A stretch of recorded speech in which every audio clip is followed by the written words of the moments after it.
How are you? Ladies and gentlemen, we are live. We are live and back at it again, folks. We are the Wrestling for Life Network, and we're going to jump into WWE Smackdown, a little bit of Rampage on the eve of NXT Deadline. We're going to have a fun night tonight. It's a Friday. It's Feel Good Friday. So make sure you strap in, strap on, grab your Feel Good, and let's go.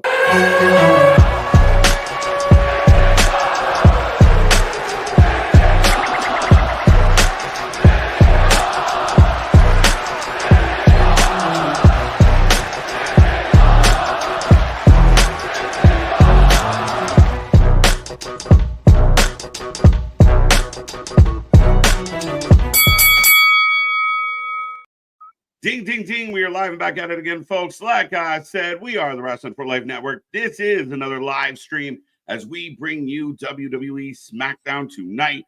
Remember, we are the channel that just watches more live streams than anybody else out there. Hope everyone out there is happy, healthy, and safe. Get in that chat. Click all the buttons. Make sure you subscribe. Be a part of the family. Be a part of the shows. And I will remind everyone out there, I am Mr. Evernight KJ White, the Iron Man of YouTube.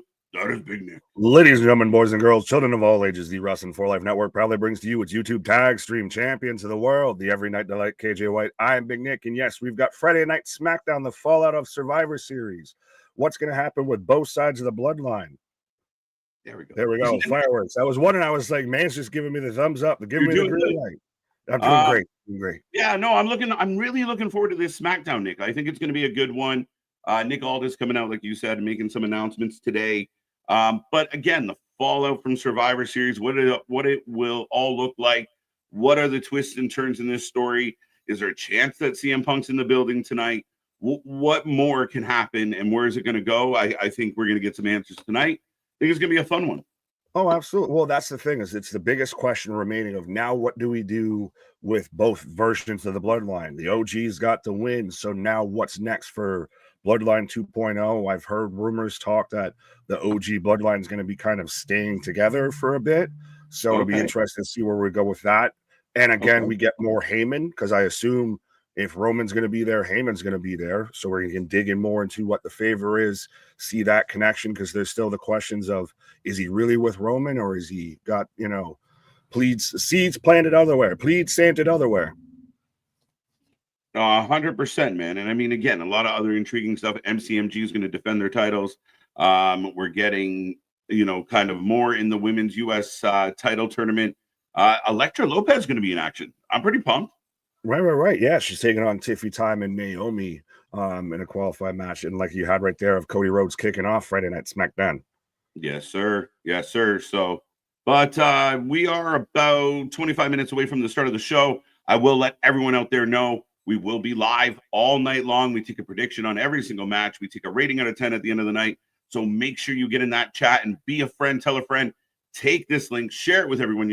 We just passed 6K subscribers. We want to cruise to 7 and beyond. So make sure you share us with everybody out there. But what else going on in the wrestling world, Nick? What else do we got? Oh boy, I was going to say. So what do we want to talk about? What do we want to talk about first? Because we talked about it a little bit last night and everything with the Nick Nemeth situation with AEW. We could talk about that. We could talk about Matt Cardona versus Chris Jericho, the greatest Ring of Honor championship match of all time, some might say. Yes. So, and that's not even including just, I'm going off of today. Well, we saw that Bronson Reed's, go ahead. No, go. We'll get to Bronson Reed in a second. With that one, the first one, I mean, that's chaos. That to me, if I was anywhere associated with GCW, I'd be a little irritated with Matt Cardona. Unless some people out there are like, is it an angle? Is it a work? Is GCW going to invade? I'm like, I don't think so. I don't think so. It's TK being a petty bitch. That's what it is. And Matt Cardona being a mercenary taking the payday, because I feel he's very ingratiated into GCW. I would feel he's like been he feels shit forever. Right. And now you've got him showing up on Ring of Honor to take on Chris Jericho of all people. Yeah, 100%. I mean, it blows my mind that it's happening. I think that, again, I think I'd be a little irritated, but I'm wondering how much money did Tony Khan pull up at that door with? Like, come on now. Like, this to me, I mean, shouldn't Cardona turn it down? Did he have the conversation with like Lauderdale, who was like, fuck it, or maybe he has no say in the matter anyway? Cardona's going to do Cardona thing. Right. Well, and it begs the question too of like, say, is Moxley going to ever show up again in GCW or anything like that? We saw them. Know. Granted, this was a bit before it, but we saw them show up at Bloodsport, him and Shafir. That's true. It's the question is the AEW GCW relationship completely torn asunder, or is it specifically, especially this show, and with it being Ring of Honor, like following this close, and Tony kind of making it public of FB's comments got to him? Yeah, that's it. I mean, there's too many dots to connect. And I mean, it does feel, and again, I kind of keep saying it. He really starting to remind me of this young Vincent Kennedy McMahon more than he was the indie hero. Like now it's a lot of, wow, that was something WWE would have done. Or that's something or that's booked like the old like it's crazy to me, like to kind of watch this evolution of TK. I don't know how you feel about it, man. You kind of feel like you're Obi-Wan at the end of the prequel Star Wars and everything like that. Yeah. With, you were the chosen one. You were supposed to bring balance to the Force, not destroy it. 100%. Like, that's exactly it. Like, so disappointed. And I know, like I said, like at times with our reviews and our, like with the pay-per-views or Wednesdays, the idea is like, oh, you guys hate this company. And it's not that at all. It's just, disappointment. And that's the worst. It's one thing to make someone mad, but when you disappoint them, and that's what it feels like. And that's what that frustration comes out when it comes to that product. Yeah, it's the worst thing you can hear from your parents. So I'm not mad, I'm just disappointed. That's when you really fucked up. But ladies and gentlemen, I think we'll get to the chat early tonight because this roll call getting longer by the week. So fair enough. But we got a lot of names in the chat. Fill it up. Make sure you don't be quiet. Don't be shy. Damian Heater, first one off tonight. Looking forward to Motor City Machine Guns versus Street Profits. Are you surprised, Street Profits? No, I feel like they're kind of the prominent, tag team outside of DIY and everything when it comes to this division. And I think, spoiler alert, DIY may play a part in this match, especially because Ciampa last week was very much, telling Johnny, we got to go this way, otherwise we're lost. So yeah. I absolutely love this version of Ciampa. Like, this is the good Ciampa when he's pissed off. I like that he's pushing Gargano around. I still feel like Gargano's going to come to the dark side, and they're going to run as a heel tag team, especially with MCMG. They need heels, right? Like, they're so babyface right now. DIY being heels is the best position for them because now you can run it for a while. Oh, absolutely. And we expect that that's a feud that they've wanted. We, as wrestling fans, have wanted it. And there's even been a bit of to where the Street Profits have been a bit heelish and everything as well. So we could see them go heel as well. Absolutely. I mean, the tag team division needs a little spark, a little something. We feel like they've been putting effort. Well, we saw what they've been doing in NXT, where they just had the tag team division fight for 3 weeks, right? And then threw them in a battle royal. But yeah, I mean, again, it just keeps kind of cooking. So we'll see what's up with the tag teams moving forward. But I want all this for Ciampa all day long. Oh, like heel Ciampa has always been the best Ciampa. It's still the best Tommaso Ciampa we've seen is when he would come out on NXT and have no music or no one can survive. That's it. But Eric Isaac is in the house. Wrestling for Life buddies. Can't wait for Naomi, Tiffany, Electra for the IC tourney match tonight. Is it IC title tourney or US title tourney? I think it's US. I will double check on the website. Yeah, US title. Okay. That's the thing is now there's 2 women's tournaments for women's mid-card titles going on, so they might get a little cross. There's just tournaments everywhere right now. We got a Continental Classic happening. We got this women's international tournament. Like, I'm sure there's some, Japanese wrestling tournament happening at the same time. Like, right. It's like the start of college basketball. You just have your, honorary tournaments in the middle of winter and before we get into 2025. Absolutely. Odds, welcome back. Kevin, good to see you. Corell, I believe you might be a new name. Welcome. Excited Space Station. That's definitely a new name. Welcome. Absolutely. I'm glad you're excited. Well, it's better than being a flaccid space station. Yeah, 100%. Clay Lewis, what's up? KJ and Big Nick, how are you? Happy Friday. We're wonderful. How you doing?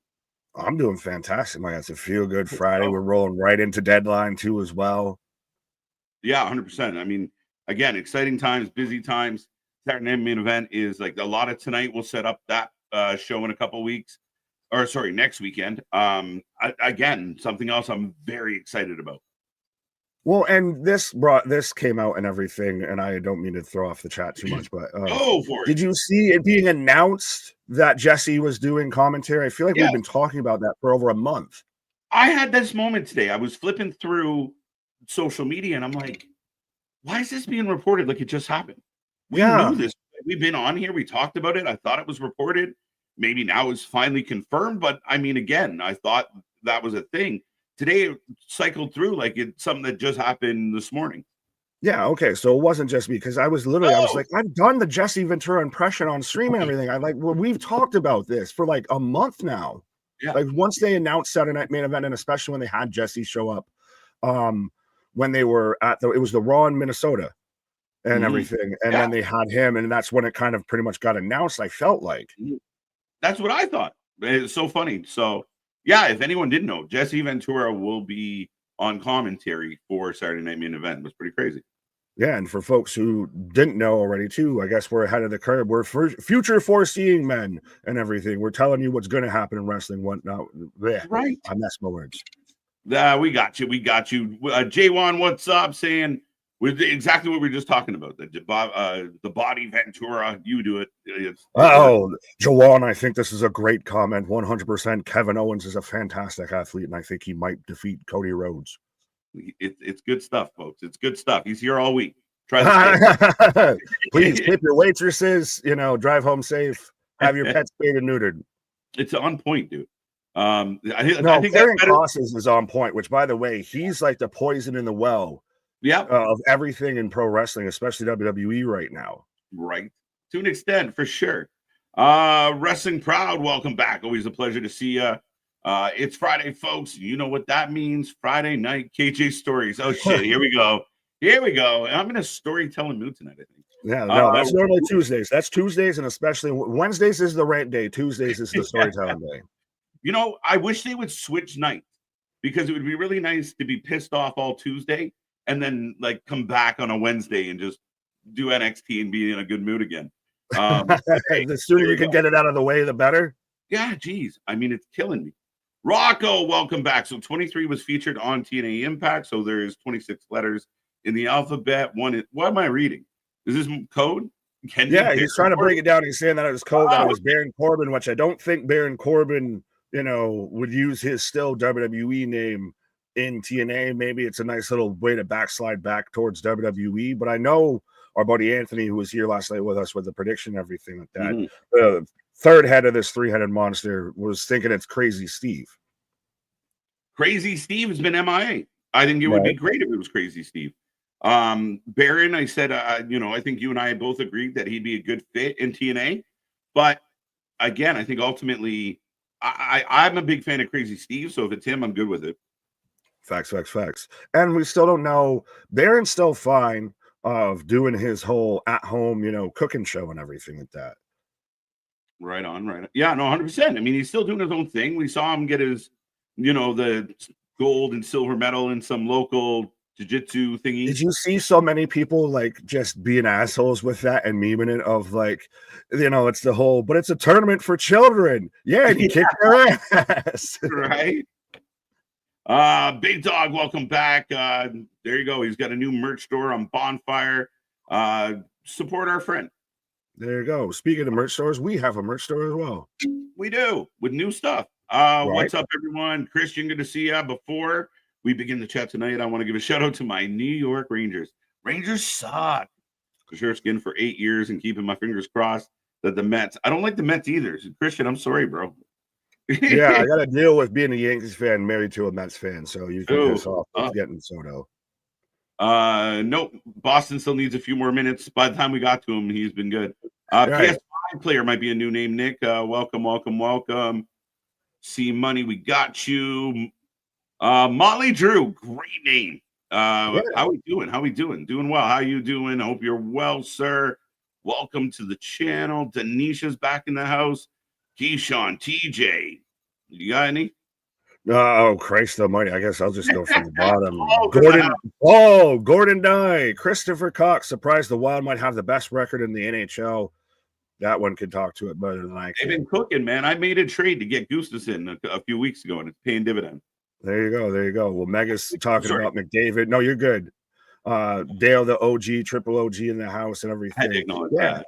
Go. Oh, absolutely. Well, and I love too seeing all the new names and everything pop in too, as well. As we're about 80 people away right now. We're still just over 15 minutes away from the start of Friday Night SmackDown. So let's see if we can get to triple digits by the time we kick off at 8 o'clock. 100%. Let's keep it going, folks. It's going to be a fun one. Ken's in the house. How long before TK pulls start from the House of Glory show? I mean, as long as nobody says anything stupid between now and then, I don't think they can't double down on the bad press on this one. It's not yes, the fuck they can, and yes, the fuck they will. Amazing Ray, you keep your mouth shut. You keep your mouth shut. Oh man. I mean, it's getting interesting, like more and more. Like we talked a little bit last night. We didn't dive too far into it, but this whole Ryan Nemeth thing coming out saying he felt harassed, he was mad. He went forward and nobody would deal with it, which is not the first time we've heard this narrative. No, and then too, the worst part about it is when he sat there and said, I went to them with this, and they're like, well, why don't you go out there and cut a promo going at him? That to me is the worst handling of this situation you could have possibly had. Of now you're getting your employee to go in and aggravate the situation that he's brought into your attention, saying, please fix this, please do something about this, help me. And you're like, no. It's like your mom after the bully's like beating you up and you're asking your mom for help and she shoves you back out the door saying, no, go tell him he smells and see if he hits you again. What are you doing? What? Yeah, kind of, sort of. But no, I completely agree, man. It's a mess. It's an absolute cluster. Well, and I had this discussion and everything earlier today with another content creator out there and everything in our fantasy faction chat and everything, because he was very much saying about how I feel it was one of those of I feel everyone comes down too hard on AEW and lets WWE essentially get a pass and everything like that. And I pretty much had to break it down of no one gives WWE a pass. We were having the whole conversation about how good or how bad the Women's Survivor Series match might have been, et cetera, et cetera. We call it like it is. Yep. But the issues in WWE right now at this point are minimal compared to ratings, attendance, pay-per-view buys, talent issues now and everything. Like the issues are stacking up heavily against AEW. Yeah, a lot of L's, like not a lot of W's. Like the W's feel few and far between. And even some of the things that we think are W's seem to fade. Like, oh, this is really good for them. Or this is building really good and it hasn't worked out. So, I mean, again, in time, I hope they turn it around. I hope they find another way to go about it. Real quick, the knee pad police are on patrol tonight. MDB, welcome back. So specifically to slight Ricky Starks for making any sort of waves, Tony Khan can't fool us. It's interesting. It really is. But he's still paying them, I believe. Yeah, but it stacks up now. You have the Starks issue, which already is in itself turns fans of makes now the discussion of should he let him go, should he let him keep him on the bench, is he keeping him on ice? Then you have the Fenix issue, which now brings up the whole discussion of is he adding injury time to be petty? And then now you've got the Ryan Nemeth situation, who also stood up to Bill DeMott in NXT. So Nemeth's got a bit of a track record of standing up for the right cause and not just being a dumbass, not suing people just to sue people like Drake.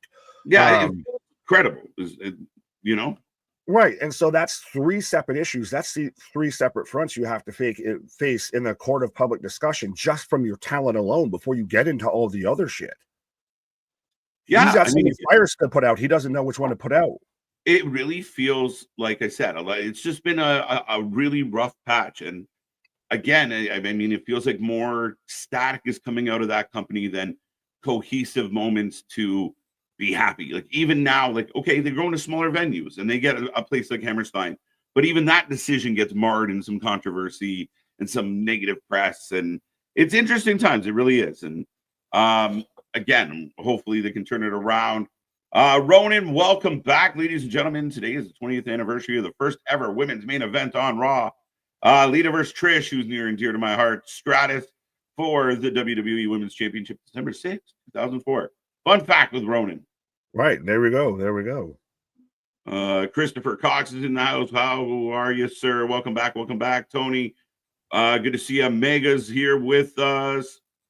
Last year should have been the oldest year. Nah.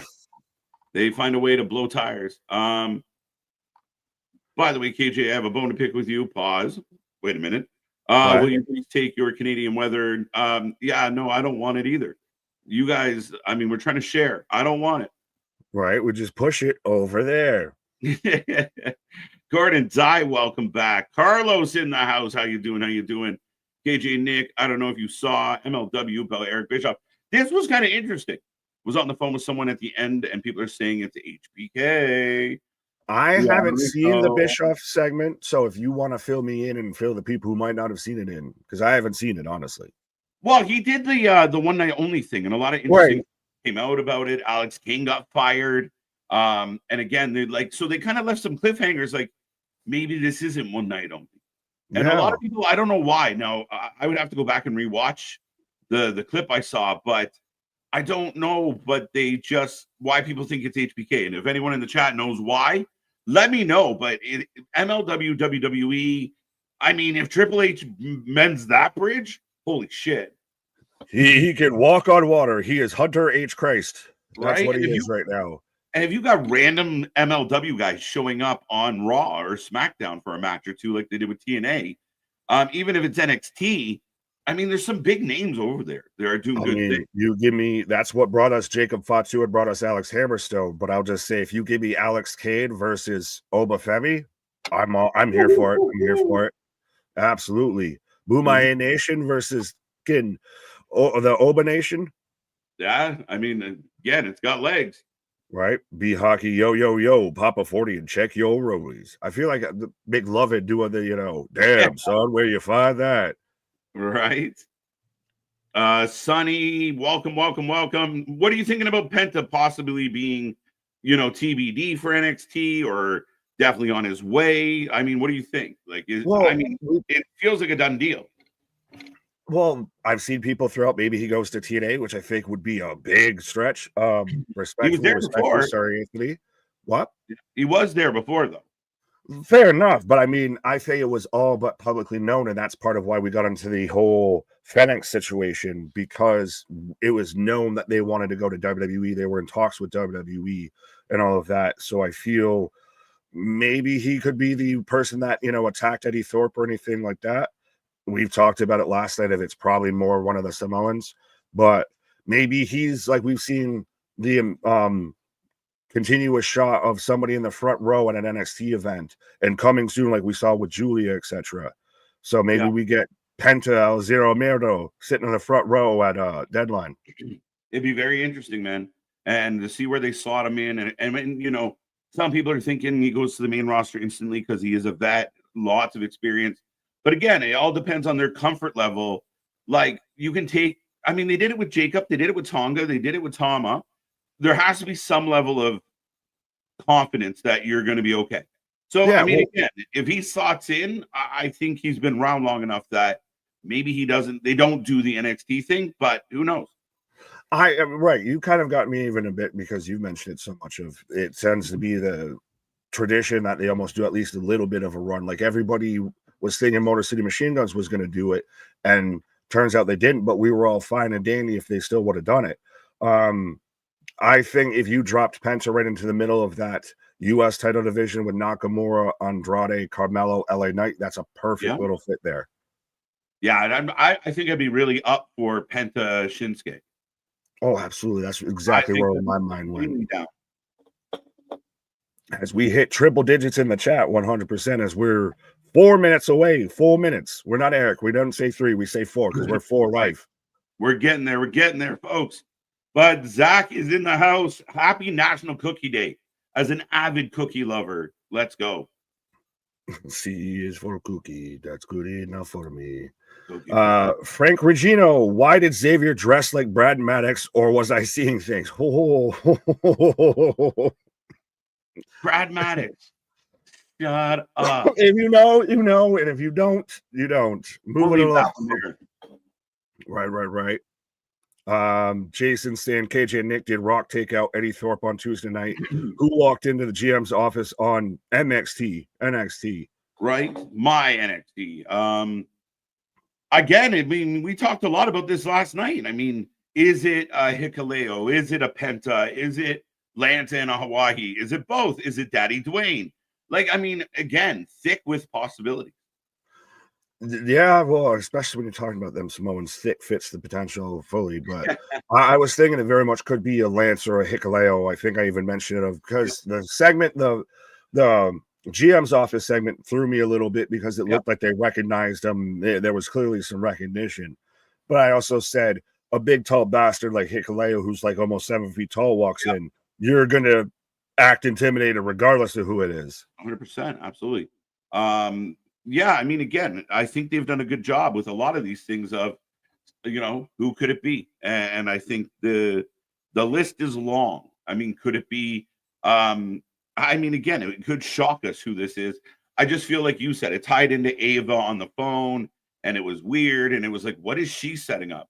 So maybe she, you know, she's sick of people like me giving her a hard time, and she's bringing in some muscle. Right. I will click because I do see we have a super chat, but this popped me of thick with possibilities. Sounds like all my exes.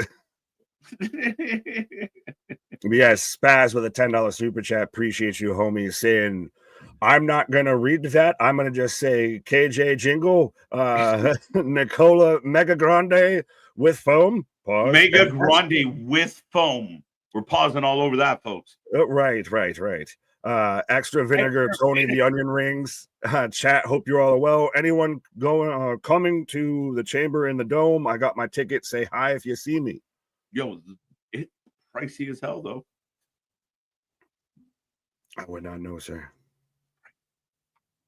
Well, he's helping contribute to the funds there with the $10 super chat. There you go. So maybe we'll get KJ live in full effect. WWE is they're making a mint. Again, like they're making an absolute mint. $500 for OKC. Crazy. But see, and the thing is, though, a little bit with this of when people push back on, well, you know, they're pricing people out and everything. Yeah, but people are still buying the fucking tickets. Like they're still doing record gates and everything. So what are we talking about? If they're going to set them line at where the people will pay it. 100%. I mean, again, that's always been the kind of the idea in any business, right? Is how much can we max? And right now, I mean, like people talk about them pricing out, and yeah, for certain people, it's out of the budget. But there's as long as you're filling the buildings, that's the price you're going to pay. Absolutely. Jordan, what up? Sue's asking what our TikTok is. Well, get it while you can because it's in the links below. But yes, well, when it comes to the US, you might not be able to get it past January. As I got then. Now. Wow, how'd you get ahead of me? I got now, brown cow. Forever. Ladies and gentlemen, the show's starting. Forever. Nick and I are synced up and ready to go, folks. Hope you are doing well out there. We're just shy of 100 at SmackDown kicking off. Together. We'll be kicking off with Cody Rhodes here tonight. We will continue to click on as many chat messages as we can. Don't forget about the super chat, super stickers. Click all the buttons. Those little reaction buttons help our algorithm. And of course, if you share this link, we would greatly, greatly appreciate it. Absolutely. As I got the overhead crowd shot from Minneapolis, Minnesota. As LJ from BK with the $5 super chat saying, happy Friday, hit that like button or KJ will chase you on a horse. Not far, not long. If you're a sprinter, you're pretty safe. If you can briskly walk, you're good. Right? There's only so far I'm going to chase. Can you run farther than my arm? Then you're good. Right? You're probably good. If you have any kind of head start, I'm going to give up. I just figure you'll come back eventually. Man, you can have that. That ain't even what I'm mad at. Right? Like, yeah. But we are getting a replay of Survivor Series War Games. Right now, I got the ladies on the screen. Motley It's Drew's showtime. right. Sorry. Carlos saying, oops, sorry. Carlos saying, I got to do the Jesse Ventura voice all next Saturday. Let's Well, go. MDB said I sound like, Sean Connery meets Jesse Ventura. Next Saturday, Nick's going to be here solo. He's going to do No. Dusty and Jesse all night long. It's a one-man show. It's a one-man show. Now, Jesse, how you feeling, baby? How you feeling on a Saturday night main event? Well, Right. it was kind of switched. My brain can't do it that fast. It's like, Arnold. Yeah, until you throw the commercial and you turn into Arnold. Right, Arnold's the default voice. Right. And we're getting the replay right now of Bronson blowing those ankles out, and T's and P's to that man. I hope he's okay. I hope he recovers quickly. He's had some ups and downs, but he's a young guy. He was really getting love from Triple H, deservedly so. Big risk, big man, big boom. Big moment though, still huge moment. Hopefully that he, speedy recovery. He had been built up like the monster, and he seemed like he might have been staying with the bloodline for a little bit because he fit in like a glove. Yeah, no, it fits so well, man. I was legit okay with them staying the course and keeping him on that in that faction. Right. Spaz said with a $5 super chat, am I crazy? It seems TK has divided his roster between guys I like and game pieces that are here to prop up the guys I like. Is that fair? You mean Collision and Dynamite? Yeah, pretty much, right? I do think there is some legs to the rumor of if you're in that inner circle, that close group, and especially one of the ones that he's given you creative control because he respects and loves you so much. Look, they're showing the x-rays for Bronson Reed, showed the slow-mo. Yeah, I didn't need to see the slow-mo. I trusted your word for it. I'll take your word for it. I'm like trusting the butcher's word instead of sticking my head up a cow's ass. I'll take your word for it. I'll take your word for it 100%. Tagovailoa with a torn bicep. Holy shit. This man can't do nothing. He can't do nothing. Poor guy. What did he do in that match? That's a memorable moment in the motherfucking tore his bicep. Man's sure coming out, eye patch, like. Now they're showing the broken toe. Broken toe. Definitely. Torn bicep, broken ankle, broken toe. Which one out of those three folks would you take? Broken toe does not sound good as a man who's, bumped a toe or two. Right. What's up, Haas? Terrell. Yeah. Sound like Berserker. Haas. Okay. Well, MCMG coming in the building right now, Nick. Oh, Apollo. Oh, he's about to get fucked with. Yeah, Apollo went behind Solo and them. Oh, no. Oh, it's a super kick. Jacob just wastes people. He's don't fuck with. You just see that man and you're like, nope, I don't need to be walking on this sidewalk. This is his sidewalk. I'll walk on that sidewalk. That's not his sidewalk. I'll walk in this snowbank, sir. Have a good day. I'll just walk in traffic. It's fine. I'm safer walking in traffic than walking across them. No shit. Did you say Charlie Haas? Because you got a lot. World's greatest tag team. Down and out. Security taking a beating to open the show, folks. Well, and so did Apollo Crews. Apollo Crews is even below the security in the building because the security in the building got mentioned before Apollo. Right. Apollo Crews with a cameo tonight. Yeah. How much did they pay him? Was it per appearance? Did they pay the like $10 for a cameo and just, I'll show up here? Right. As Cody Rhodes comes out to the ring, ladies and gentlemen, looking like his dapper political self. Right. But I see Ronan even mentioned, they're going to be on a warpath now. Yeah, you got embarrassed. You got beat publicly. Yeah, I mean, again, it's one of those things where when you have a big moment at a pay-per-view, a PLE, you carry that in. They don't just show up on I almost said Wednesday. You don't show up the next day at work and you're just in a hunky-dory mood. They're pissed off. They took it out. And it'll be funny how this, or interesting how this shakes out.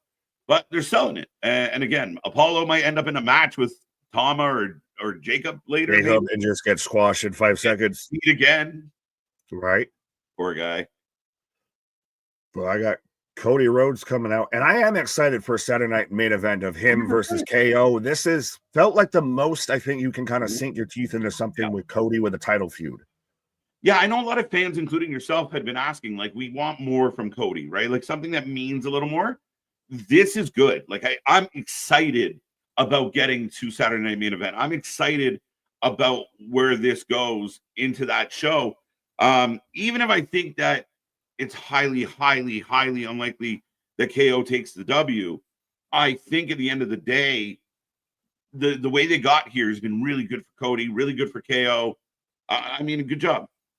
Absolutely. Well, and it feels like an actual viable threat, like no disrespect to AJ, etc. And then he had the match with Gunther where neither title was on the line. Like Cody hasn't defended the title a lot recently versus somebody that you believe could take it off him. Yeah, 100%. Now, Cody's got a microphone. Ladies and gentlemen, get in that chat. 110. Let's get to 150 here tonight. And remember, we are back tomorrow for Dynamite, or not Dynamite, NXT Deadline. We're looking forward to that one tomorrow, going live at 6:30. And Cody's going to say some stuff, but I do want to mention something, I guess. No, go ahead. He was just doing his typical exaggerated, so what do you want to talk about? Yeah. Not ready yet. Congressman Cody. And then John C. saying, miss the preview. Do we see a continuation of CM Punk and Rollins tonight? I don't think tonight. Not tonight. SmackDown. We Bloodline. Worry about that versus anything else. Haas, I saw this. We can talk about this in the next commercial break. I actually I want to pull up the article and everything because I've briefly seen a bit about it. Yeah. Sounds good. Sounds good. What's Cody saying? Theater of the Absurd. That's a good main event Saturday night match. Well, and also too, you've also got Liv taking on Io. Sorry. 2 other title matches, Nick. Sorry to interrupt there. No, we were saying the same thing, just different angles. Yeah, I mean, again, I think it's and we're gonna get more. So what we got right now, I mean,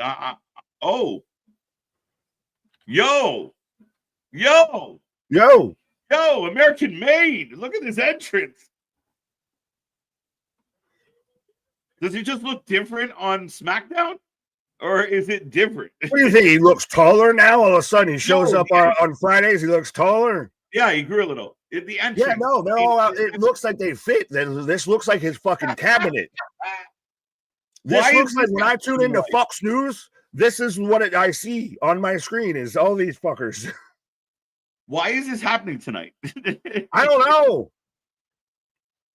I'm wondering, but that's the thing. I'm wondering if the transfer window is about to open. Yo, the transfer window is opening and Chad Gable's now on SmackDown? What? Surprise! Did anyone know about the transfer portal, I guess? Do we have NIL deals? Well, we do actually have NIL deals. Shit, WWE is college football. And honestly, had anyone heard any discussion of a transfer portal, a transfer window?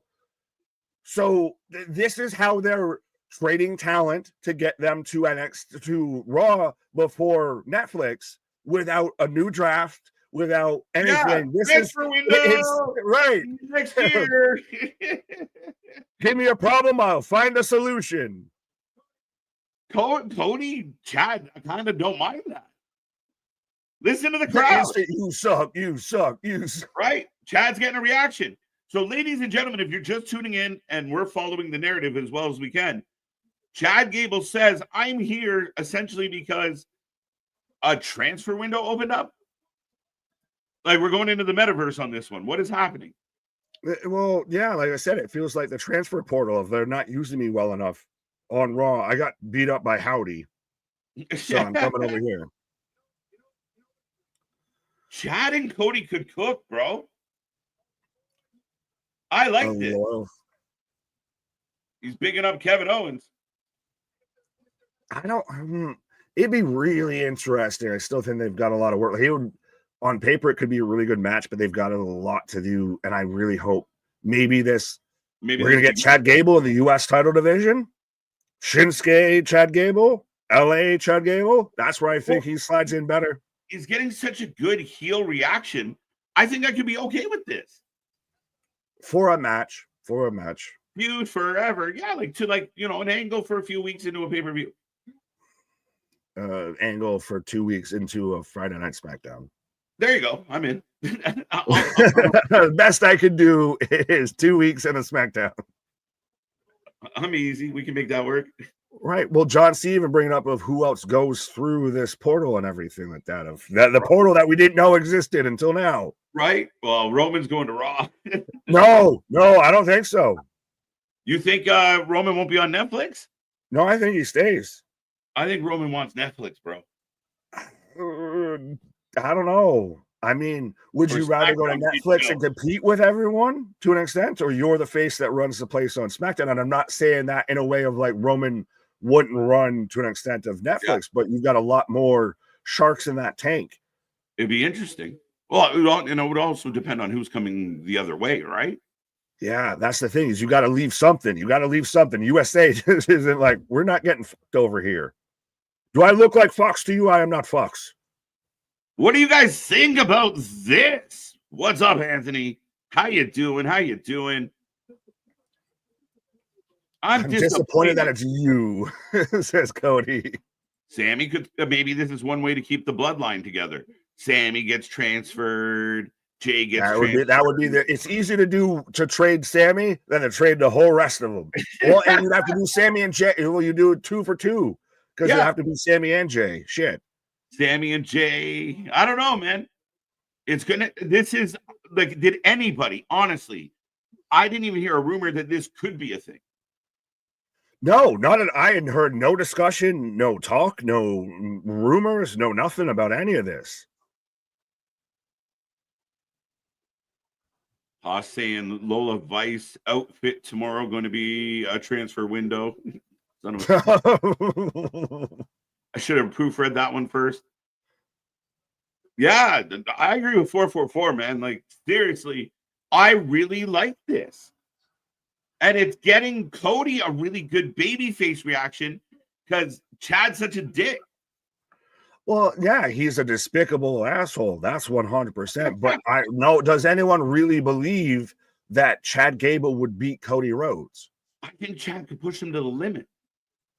I think it'd be a great in-ring match.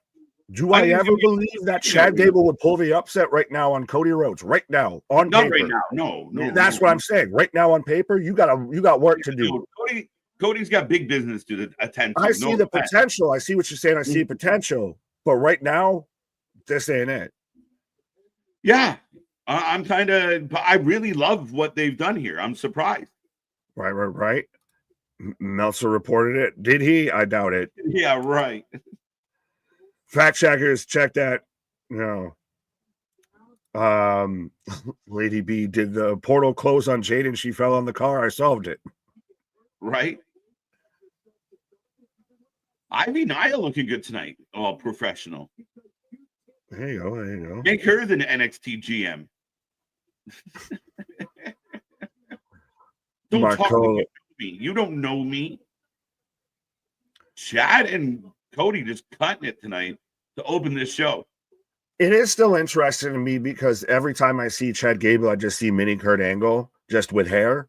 Him being on SmackDown and everything, it fits a little somehow, some way. There is just that thing of being on the blue brand versus the red brand, or the red brand versus the blue brand fits a bit better for some reason, some weird, like, sensational reason. Look, now it's a trade window. Like, they're not even sure what we're calling it. It happened so fast. I know. Like you said, we need to shuffle the deck because we got to gear up for Netflix. And Netflix wants some bangers on this show. And transfer window. Surprise. I still can't believe it. Surprise. It shuffles the deck and everything like that. And without doing the draft, which they already weren't the stringent upon and everything as it was. So, yeah. Cody Rhodes in action with Chad Gable here tonight. So, y'all asked for it. Y'all got it. What I like here, and WWE is kind of in a habit of doing this now, Nick, they didn't just say, we're getting a match tonight. It's, We may get that match tonight because Aldis has got to give it the thumbs up. I like that move. Fair enough. Fair enough. Well, it also doesn't hurt when you go into the show with only like 2 matches announced. Yeah. Sorry, say that again. I said it also doesn't hurt when you go into the show with only like 2 matches announced. I know. I mean, they're driving me crazy with this. Like, I'm like, guys, help me, help you. I need to do the graphics. I need to know. Like, tell me something. Right. Where are we going? Oh, we're in the back of Naomi and Bianca. As Bianca's got all the K2 tape. And this I've been questioning about and pondering over, and we can talk about this either now or in a commercial break. But with the rumors, I don't say rumors, but the news of Pat McAfee coming back full time to Monday Night Raw and everything, especially with the Netflix deal, where do we move Testator? Where do we move Grave? Like the commentary team's switching up. Where do we go? Is Piper and Chelsea? What is Chelsea? Where? Yo, yeah, exactly. The light bulb went on. 1 and 2, and those setups right in. Let's get Alexa, play Kanye West workout song. Everyone that has an Alexa just hates me right now. Just instantly. Right. AR1 saying that felt like Cody versus TK. Nice. Ooh. Move Rhea to SmackDown. Keep living Dom on Raw. Just get them apart. Then next week, I can't wait. Next month, Becky's overbooked. Hey, that's send Rhea over to SmackDown 100%. It'll make Fridays even better. We're gonna fight. Oh, they're beating in her bad ribs. Right. Gee, you want to know how to, stand out in a fight? Have a giant bullseye of saying, "Hit me here." Bet you can't hit me. Well, it's Tiffy time. Scott, thank you so much for the super chat. Sold out show live from the Target Center. Rocking and rolling. Are you there, Scott? Because I know Scott lives out that way and everything with that. So I'm wondering if he might be there in attendance. Chad versus Cody. So where's the story? I love this comment. It's so silly. They just told the story. Pay attention. Like, you have to actually start somewhere. Like, what more do you want them to do? Tiffy out here in the Vikings colors and everything makes me want to blow a horn. What? Pause. Getting a big pop for her, too, still. Al Snow's back. Welcome, Al. I have a house by myself tonight. So what does everybody want? Talk your shit. Down. Yeah, I think testatory. I said no. I keep suggesting this now. It's none of my business. But him and Pat rotate. Jesse in the house. Right. As I saw Matty Marijuana as well that we didn't click on or whatever. Just Matty Marijuana. Yes. Jason, did we get him? Yeah, no, we got Jesse in the house. Testator, I still don't even think of Pat's actually full-time. I think he's full-time again until college football. Again, we just do that back and forth. So that's what they should do. Like, Joe, go do something while Pat's back. And then you just walk off for a while. And then trade. Like, Pat goes back to college, Joe comes back in. But would you do a 3-man on SmackDown? Because that's what someone's got to be the odd man out here. Because there's 2-man, there's the math don't math. Or do they try I don't think you wouldn't put Pat. You wouldn't put Pat on with Joe and Bad News Barrett. Yeah, I don't think you would do that, would you? No, you would do Pat with. You need Pat with a guy who can do straight, and maybe Testator could do it, but Testator's still new. I would do Pat and either Cole or Corey, and then you leave the rest to figure it out. Well, yeah, and I can't help but think that Netflix is going to want Cole, Pat, or Pat and somebody. Yeah, Pat's going to be the big, respectfully, all due respect, if Pat's the draw. Pat's the one that has the ESPN show. Pat's the one that has the attention, has the hype, everything like that. Yeah. Pat's going to be the instant fucking marketing deal for them. Right. I saw MDB calling me out of saying, how am I not going to do the Jesse Ventura voice when Jesse's on the screen? Because the last time I tried to do it, I was trying to switch from Dusty and the gears got stuck. Let's go. Naomi coming to the ring. So folks, let us. Oh, sorry. We were thinking the same thing. So go ahead. Get so in the folks, chat. we are. Get your votes in. No, we're so cute. We finish each other's sandwiches. But folks, let us know who you're taking for this match. Whether you're taking Naomi, whether you're taking Tiffany Stratton, or whether you're taking Elektra Lopez of who moves on in the U.S. Women's Title Tournament. Listen, we've been talking a lot about Naomi, and honestly, watching her come out tonight, it's not bad. Still a good entrance, but I feel like it's time for a change. We just saw New Day go through a little rebirth. I want to see a different Naomi. I'm kind of over the glow. Anthony, you just broke Anthony's heart. I'm cutting the show off if it doesn't win. I like the idea of her switching and being responsible for Jade, and I think you were the one that brought it up, or Anthony, or both. I do kind of think that it would be great for her. Kind of like the New Day. You can still do that and still win this, and ha, bitch, gotcha. I'll make you part of it if you want. Yeah, I think it could be that. Like, I'm torn between Tiffany because she's a Tiff on my own heart, but yeah, Elektra Lopez is there to take the pinfall. I'm between Tiffany and Naomi, and I don't know where to go with this. I'll take Tiffany because I know Anthony would take Naomi. I was just going off the assumption, just to keep it all fair and equal, you'll take Elektra Lopez. Yeah. Not to put words in your mouth, but I don't think you'll mind Elektra Lopez in your mouth. Pause on that. Oh, a big pop for Tiff.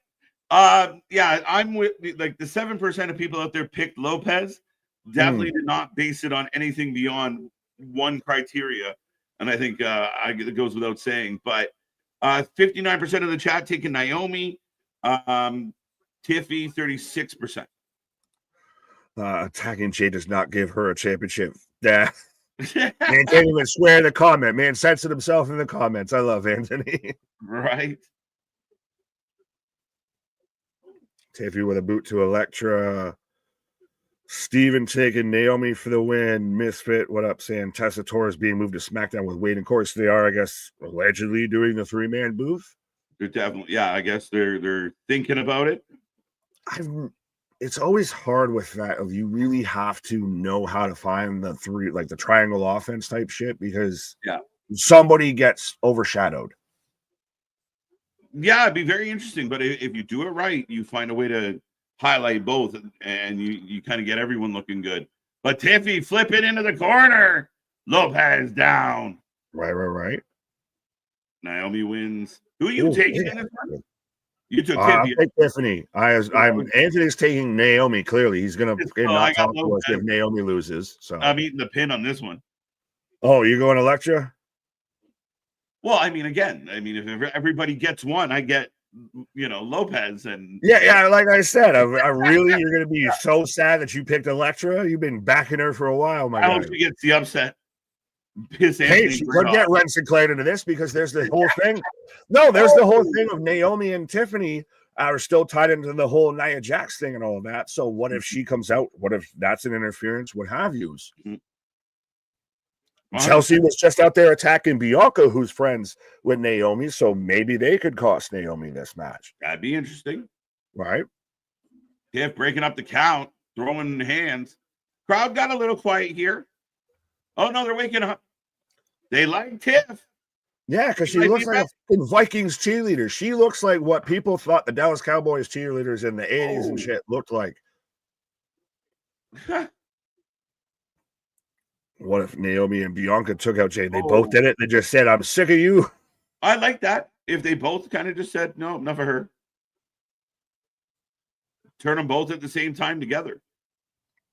Oh, Naomi up and over on Elektra. No, I don't think she have top. She was a little short on that, but yeah. Oh. Elbow from Tiff. Big one. It used to be Nick who needed Snickers. Now I think Anthony needs a king-size bar of that. No, he's just very passionate about Naomi, and I can't blame the man. Oh, it's Tiffany's hometown. I didn't notice she was from Minnesota. That helps. Yeah, a little bit. Oh. She looks like she'd be from like Boca Raton, Florida or something. Yeah, she definitely gives me, that vibe for sure. Look at the stomp on the chest on the outside. What's the crowd chanting? I don't know. Well, your girl Electra with a single leg crab. When's the last time you saw that outside of the 90s? Let's go. She's gonna eat a drop kick or a super kick or no. Tiffy's gonna get to the ropes. Tiffy's getting to the ropes, bro. What are they chanting? Let's go, Tiffy. Tiffy, my people. She's ready, bro. She's ready for that cash in. Right.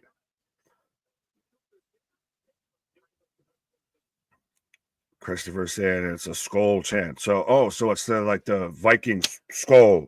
Okay. Trying to get all actual Viking shit.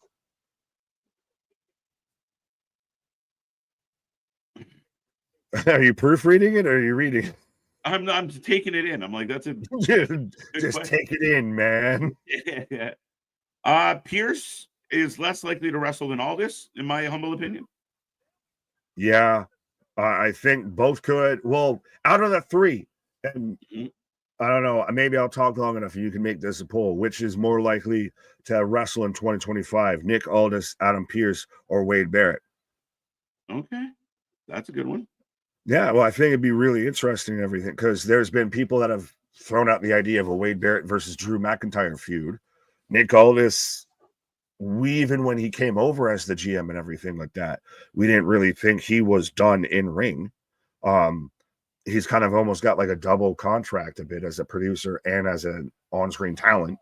And Pierce recently got, back and everything like that, or got decided he had the match that was teased with Roman and then KO took it. Graves has been also another one that's been mentioned about him clearing the quote-unquote concussion protocol and everything to where he can potentially come back and have a match if it called for it. You get Pat McAfee versus Corey Graves, lead commentator on Raw. Mm-hmm. Well, this time I'm looking forward to Royal Rumble because I think Pat's going to be in it. No, in Indianapolis, that was a lot of ins and indies and that it makes sense, or at least he's going to very much have a big moment there. Yeah. Candace, hey, Andy, said,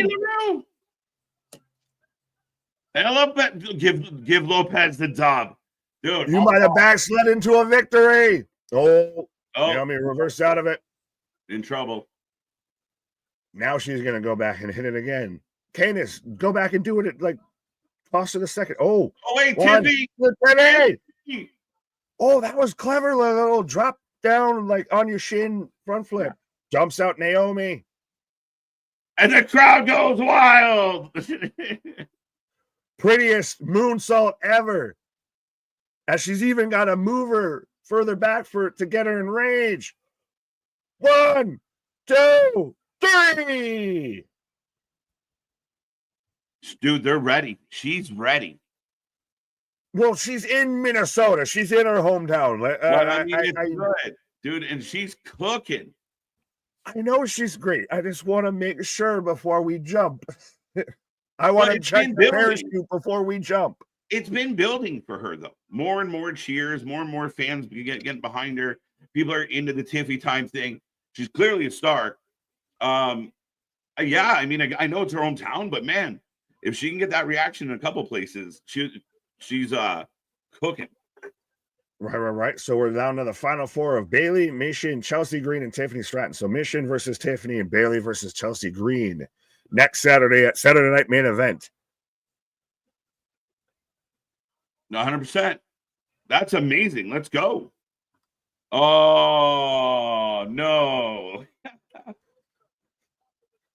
Anthony, you turned it off. They reversed the decision. Oh, wait. Oh, there's something going on backstage. On the back. Belair's on top of her now. Oh. Well, then it couldn't be Naomi because she wasn't there. Straight profit. Ford and Dawkins. A lot of people being taken out backstage lately, but DIY. That's why instantly I thought they might have done it something in the match. But now that this happened backstage, and how you have this whole big arena and no cameras. You can catch Ricky Starks showing up at the Royal Rumble in 4K, but you can't Right? catch me No beat shit. these fuckers up. There's As Johnny. Johnny's there, so see, yeah, we're gonna get DIY versus Motor City tonight. We're just walking by. I thought we can help. Right. They want their match. They got it. Yeah. So just announced, folks, DIY going to step in for Street Profits. Somebody has taken them out. Who could it be? Dun, dun, dun. Don't worry about Tommaso. Tiffy, 2 belts. Wow. I don't know.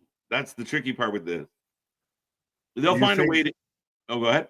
No, I was just gonna say, you think DIY could turn tonight, and that's now we've got Johnny Blandface, Johnny Sameface, staying babyface here, and then by the time we end, he's revealed that he turns heel. Yeah, I think so. I think very much. Like, even when he was the only one with MCMG, and just the way he's selling it of like, guys, like, come on. Like, again, I think this might be good for Johnny if done right.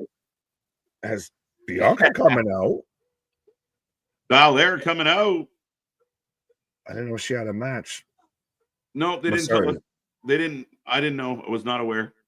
There we go. But no, you were talking about Tiffy 2 belts and everything like that. You were talking about Tiffy. You were praising my gal. They're showing the Jade, the real glass spot. Right. Jack Perry did it. Right. Zilla Fatu t-shirt behind Cole. It'd be better if it was Zilla Fatu behind Cole, but I'll digress.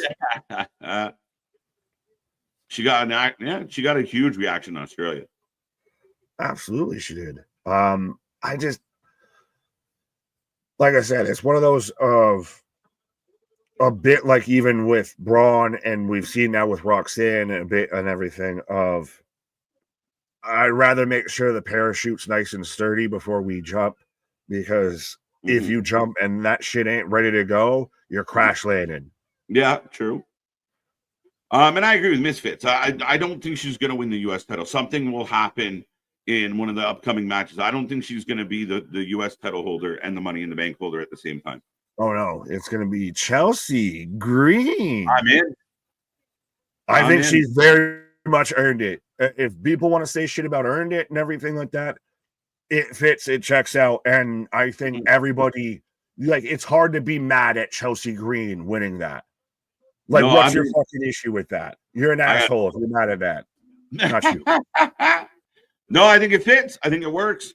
Like you said, and she took her lumps.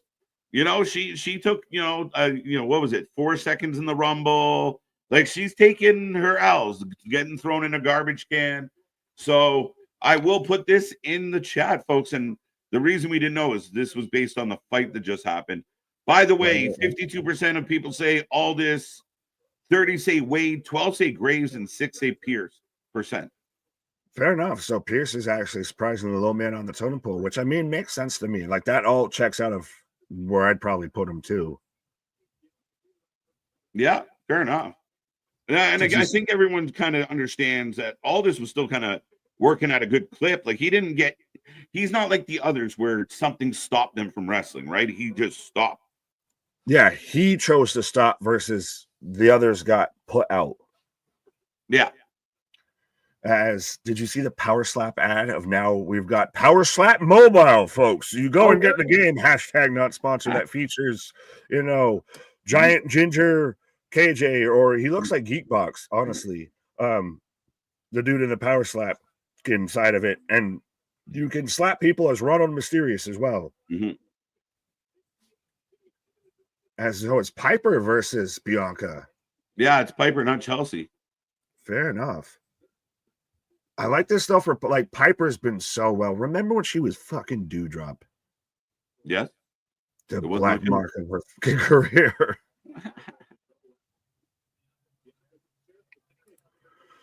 Motley's taking Piper. Bianca wins. New Day versus Motor City. Huh? Am I imagining that the commercials have been few and far between? I feel like I haven't seen. Don't talk about it. They won't show up. Right? Yeah, a little bit of an EST chant jumping out. I will be right back, Mr. Nick. Fair enough. It was Speaking of jumping out, KJ's jumping out. He's got to go see a man about a horse. There we go. Now that I'm in screen, you can actually hear my joke. If I was saying you got to see a man about a horse, as I got Bianca stomping Piper in the stomach there. KJ can slap Jericho. Yeah. First 30 minutes are commercial free. Well, we're past 30 minutes, and I feel like we've already had a commercial break, but I digress. I think they did that old sidewalk slam, black hole slam, all the slams of, I think they did that. They announced that for Monday Night Raw. I don't know if they had announced it for Friday Night SmackDown as we go to commercial break. So see, just on time, I guess. Yeah, Tim Hortons break. Lil Nate's still referee. Yeah, he's the referee for this match as well. But I will remind everybody, we are the Wrestling for Life Network. We do this for anything and everything when it comes to pro wrestling. As I see 102 people kicking it with us right now. We've been at 110s, 112s. Let's see if we can get it respectful 120 and everything like that. But 100%, we're back at it like a jackrabbit tomorrow for NXT Deadline. Who's going to be the Iron Survivor? Who was it that showed up and attacked Eddie Thorpe in the locker room and everything? And also, who's going to leave Deadline as your NXT heavyweight champion? Is it going to be Trick or is it going to be Ridge Holland? And then we're still rolling right into another week of wrestling. Monday Night Raw, Tuesday night NXT, Wednesday night Dynamite, Thursday. I believe we're going to be here for the Saturday night main event predictions, Friday night SmackDown, and then we roll right into the Saturday night main event, which they've already announced the second one in January, a week out from the Rumble, and I believe San Antonio, Texas. And then, and I was also going to bring up when I was rattling off all of that and everything. Did everyone else see allegedly that or Monday Night Raw, with it now being on Netflix, when they're doing that European stretch on the road to WrestleMania, will be live regardless of where it is, what time it is over here, everything. It's just going to be live. So it's going to be interesting if in one of their largest markets, we might be getting Monday Night Raws on the road to WrestleMania at, noon o'clock. So I bold strategy, Cotton. We'll see how it works out for him. But yeah. Spaz, worst name change, Shorty G, Drew Dewdrop, or Max Dupree. I will, if I had to go and rank out of these, as again, I am in commercial break right now. Max Dupree I would say has to be the bottom, has to be, I don't want to say the best name change, but the least worst, because Maxime Dupree still exists. So at least they've kind of halfway been a thing and everything. But I would say there was Dewdrop and Shorty G. Shorty G was really bad. Yeah, I would say probably Shorty. Dewdrop, she managed to still at least come up out of it and everything, and she was still pretty solid with it. Shorty G was 100%, I think, the worst out of those three. Yes, as I'm still on commercial break, folks. Nick, how many languages are you going to speak during the WrestleMania World Tour? I don't know. I only know bits and pieces and everything like that. And I feel like most of what I know in other languages are more profanities and things that would get us thrown off of YouTube than, really help the numbers. So, yeah, I don't know if I'll be out there. I don't even know if I should be doing terrible accents of all those countries, as Piper's doing the little, I wasn't grabbing the ropes, as we're back in action here. Shorty G was dead on arrival. Yeah, that's the thing, is Dewdrop. I mean, when she was there with Eva Marie and everything, she at least was the prominent one out of the group or the pairing and everything. So it's more of ranking those out of which sucks the least. None of them were good. It's just which sucks the least. It's a trick question, Nick. All of those names suck. Yes, well, yes, they do. But I'm ranking of how bad they are, I guess. It's a reverse tier list. Bradley, thank you for a $2 super chat. Happy 20th anniversary to Lita and Trish on Monday Night Raw. There we go. I think that's probably what KJ is just watching in his little private time right now. He's got to remind himself, get himself familiar with that match. Dewdrop sounds something Scottish or foreign they can get away with, but Shorty G flat out buried it. Yeah, that's the thing is Shorty G, you can't make that cool. I'm sorry, not no way, not no how. Oh, big elbow as Bianca's now just fighting a hold on that side. So she's pretty much a wound, one winged angel. What? What do you think the main event of tonight's show is? Ooh, probably the tag match, especially since they've already done the tie-in. They've done the Street Profits got taken out backstage, and we've switched up the match and everything. That'll probably be the main event, and could be a title change. Honestly, just throwing it out there, could be a title change. Who's Piper? Piper Niven. Shorty G was dirty. What? Oh, right now Bianca in control into the ring post there. Viking Experience sounds like a How to Train Your Dragon. Yes, it does. They had multiple shite names. Absolutely. Maybe that's what me and KJ and Anthony will have to do at some point. We'll have to do a reverse tier list of what is the shittiest alternative name for a wrestler in pro wrestling history. As Bianca 2 count. Oh, Piper just kicked out after the big crossbody here. It's a G list. Yes, absolutely. That's what we need to call it. Hashtag copyright 100%.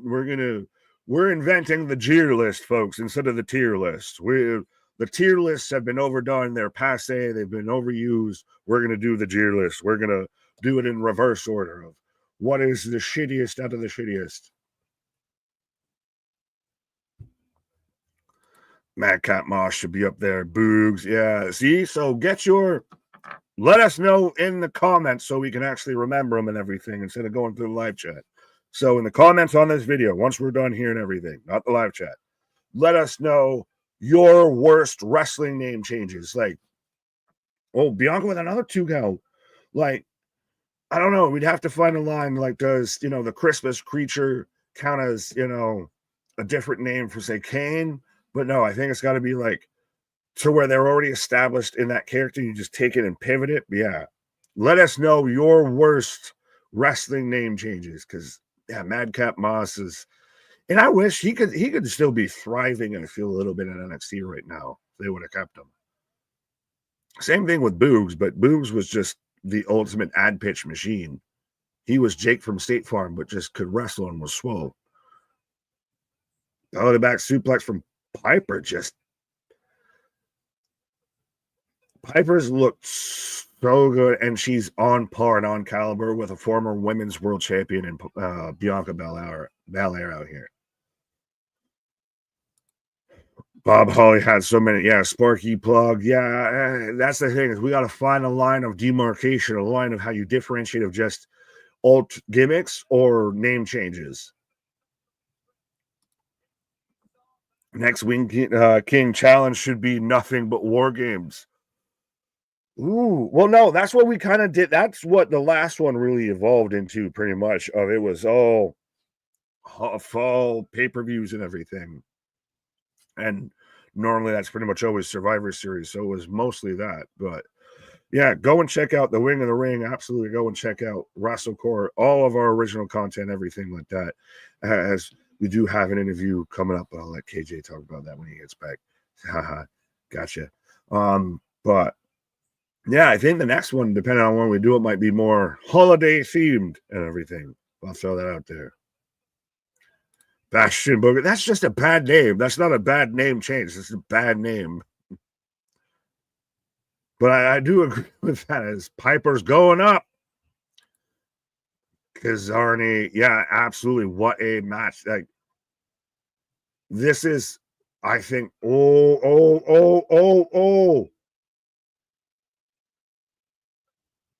Is Bianca about to head some cheeky Nando's kick and everything on Piper as she whips in Chelsea?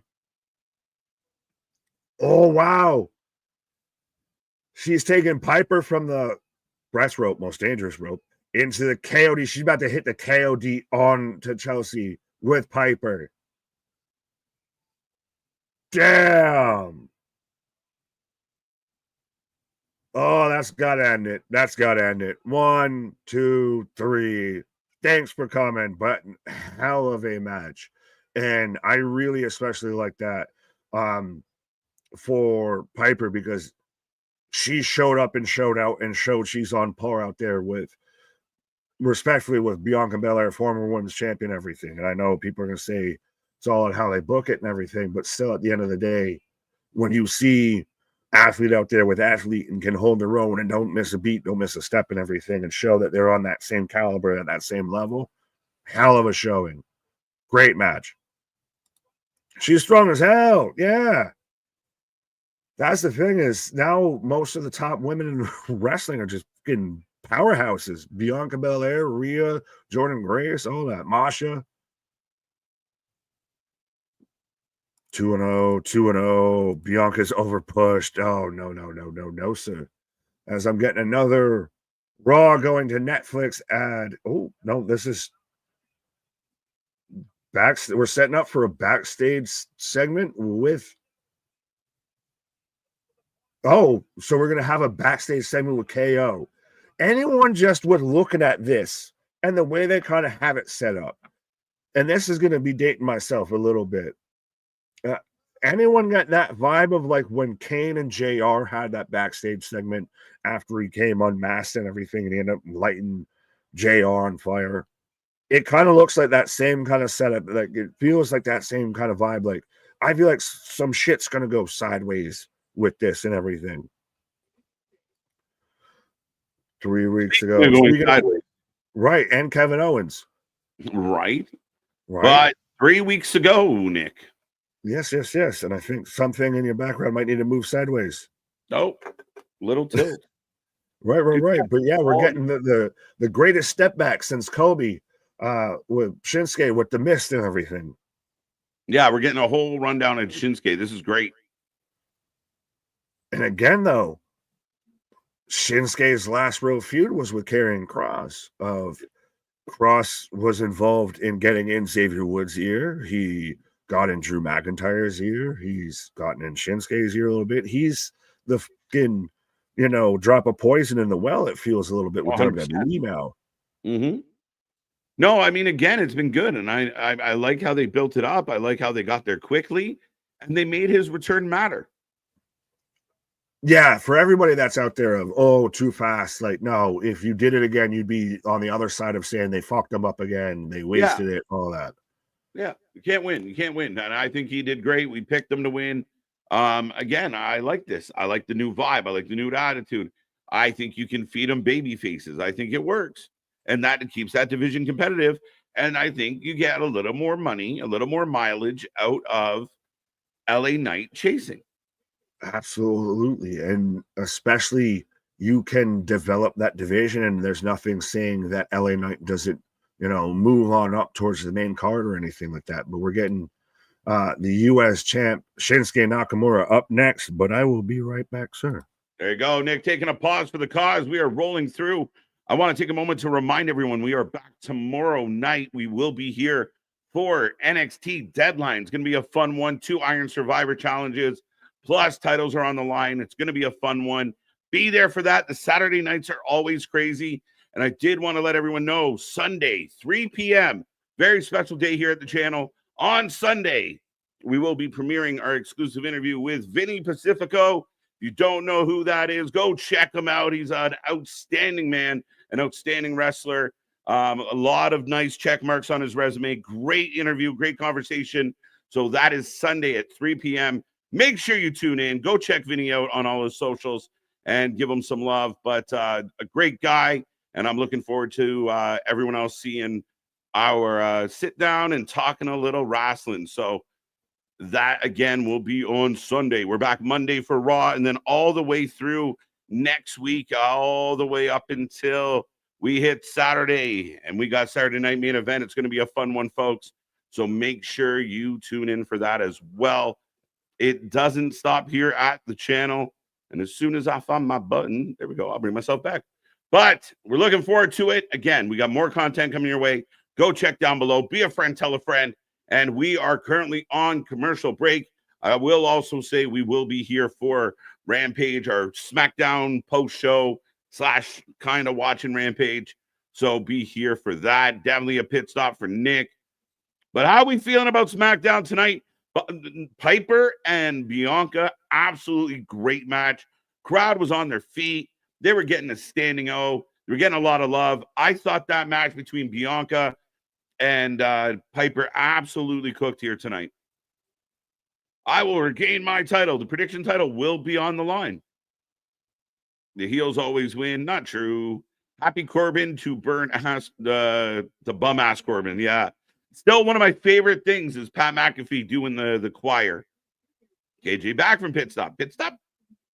This is how, yeah, no, 100%. I thought it was a really good recap. I personally like what happened with Shinsuke. I like how they're presenting him. I'm good with it. Elektra Lopez, in fact, did not improve. I don't care. How many languages are you going to speak during the WrestleMania World Tour? 1. And I barely do that well. It was a good match. I thought it was really good. This is awesome chance. Crowd on their feet. Some really nice false finishes. I really enjoyed the match between those two. The crowd was very much into it. Bianca Belair is absolutely, for my money, she is your best full package in all of wrestling, in all of that women's division. I think as far as what she brings to the table, there's nobody on her level. She is outstanding.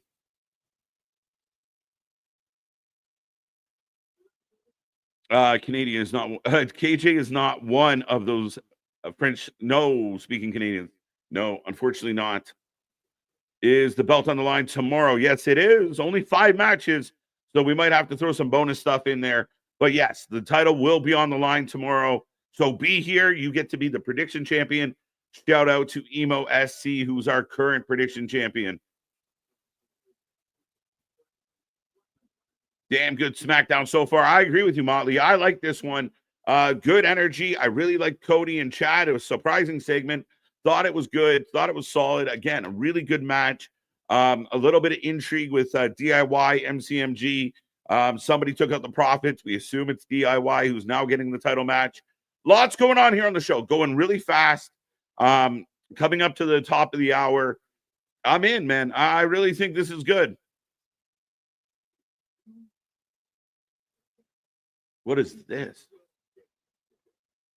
Oh, KJ Belair or Flair, or are they just a palette swap?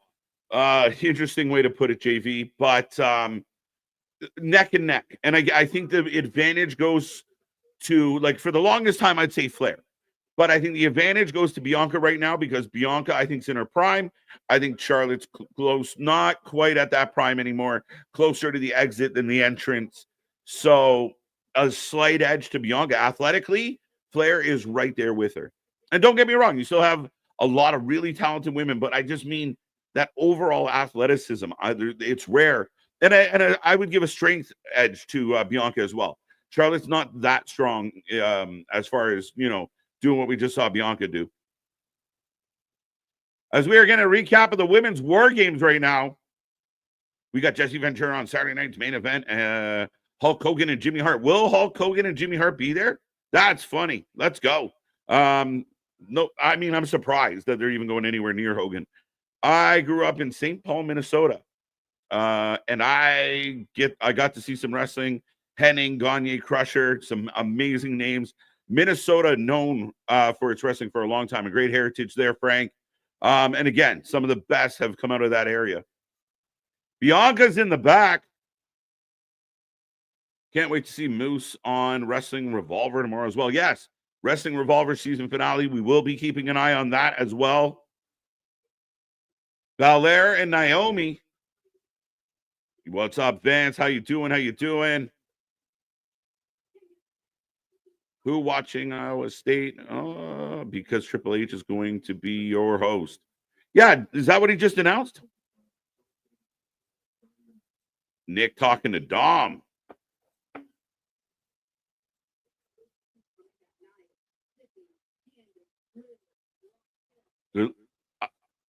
I think it might be Belair now. Belair's acting fishy to me. Uh-oh.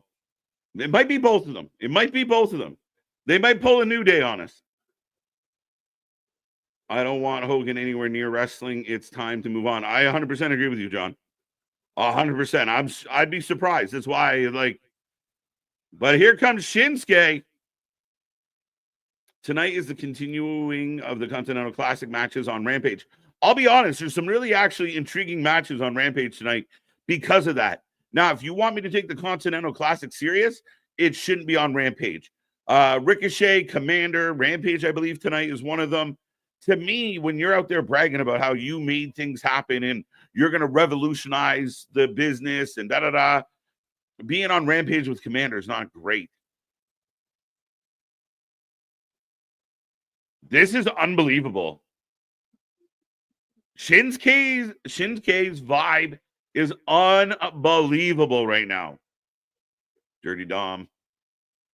Yeah, I asked before, wouldn't it be perfect chance to give us MGMD versus New Day, especially with Town Swap?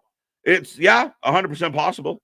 And again, a really good resume match, especially with the New Day and the new attitude. Works really well, VHS. Darth Vader, Shinsuke. I like it. Seth Nakamura, or Sith. Bianca and Naomi heel turn on. They seem suspicious, AR1. Naomi was listing off all the names. Belair looked uncomfortable and kind of cut it off. Yeah, I'm with you, MDB. Smoking. This entrance is outstanding, but LA Knight. There you go. I like Kyle Fletcher, but his win was messed up. I know he's a heel. I was okay with his win. I'm surprised, but they've been building him up and building him up and building him up. You got to build him up outside of just he wants to fight Ospreay. And the fact that he cheated, he grabbed the rope, I'm good with it. The crowd on their feet for LA. Bianca might be the best WWE made women's wrestler. Stealing Fate, you know, I think there's somebody else in the chat that might agree with you on that. But for my money, it might be Bianca.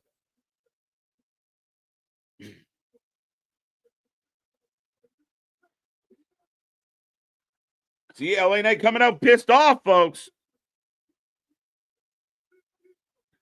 Michael Cole said all three GMs are here tonight. Someone in NXT shows up. Could be.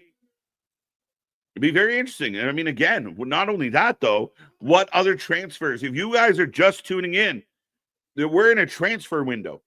All three GMs are here, and people are changing shows. I feel like someone else might come out, maybe. The party is over. There you go. Yeah.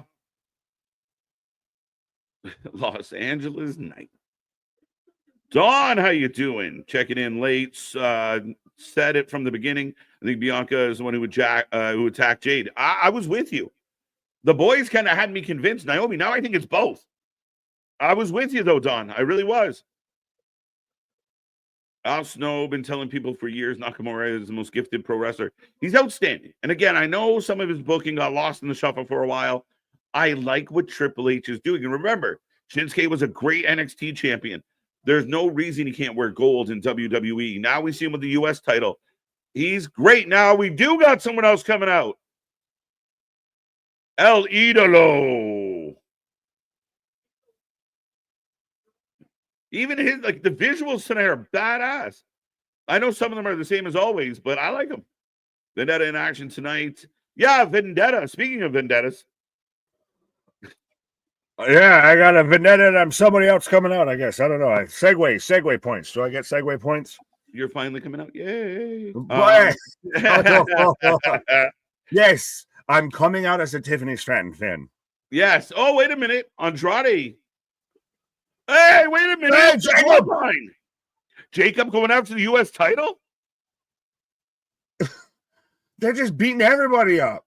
Or You've got Thomas Hogan beating up Andrade. You've got Jacob beating up LA Knight. Solo walks out of like, nah, you can have this our segment now. In Shinsuke's. And Nakamura. Oh, that's so good. I'm like, even just a little drool of the mess. Yeah. This is why WrestleMania 34, trust me, the missus can attest to this. I almost celebrated, like knee slid myself into a fucking door frame and everything. And I was sold on that fucking pay-per-view because we were going to get Nakamura versus AJ again and everything. Nakamura is so great. He's amazing. And then we got a huge OTC chance. The crowd in Minnesota has been fire tonight. LA Knight up fighting the bloodline. Just stay down. Just stay down. Just take the L and stay down. Andrade hits a spike. And hey, this is what you do with a heel team who takes an L. You put them over strong the very next time you see them. We're going to take out everybody else that you like. But then again, we're digging it down a tier. Yeah, but it's just, and this one is we're just taking over the show. Yeah, and they put the Ulafala instantly on Solo. And that's one thing that I thought, like, Michael Cole ended War Games talking about how Solo's still the tribal chief. But then what the fuck was the match about? I thought it was about at least the Ulafala, something. Yeah.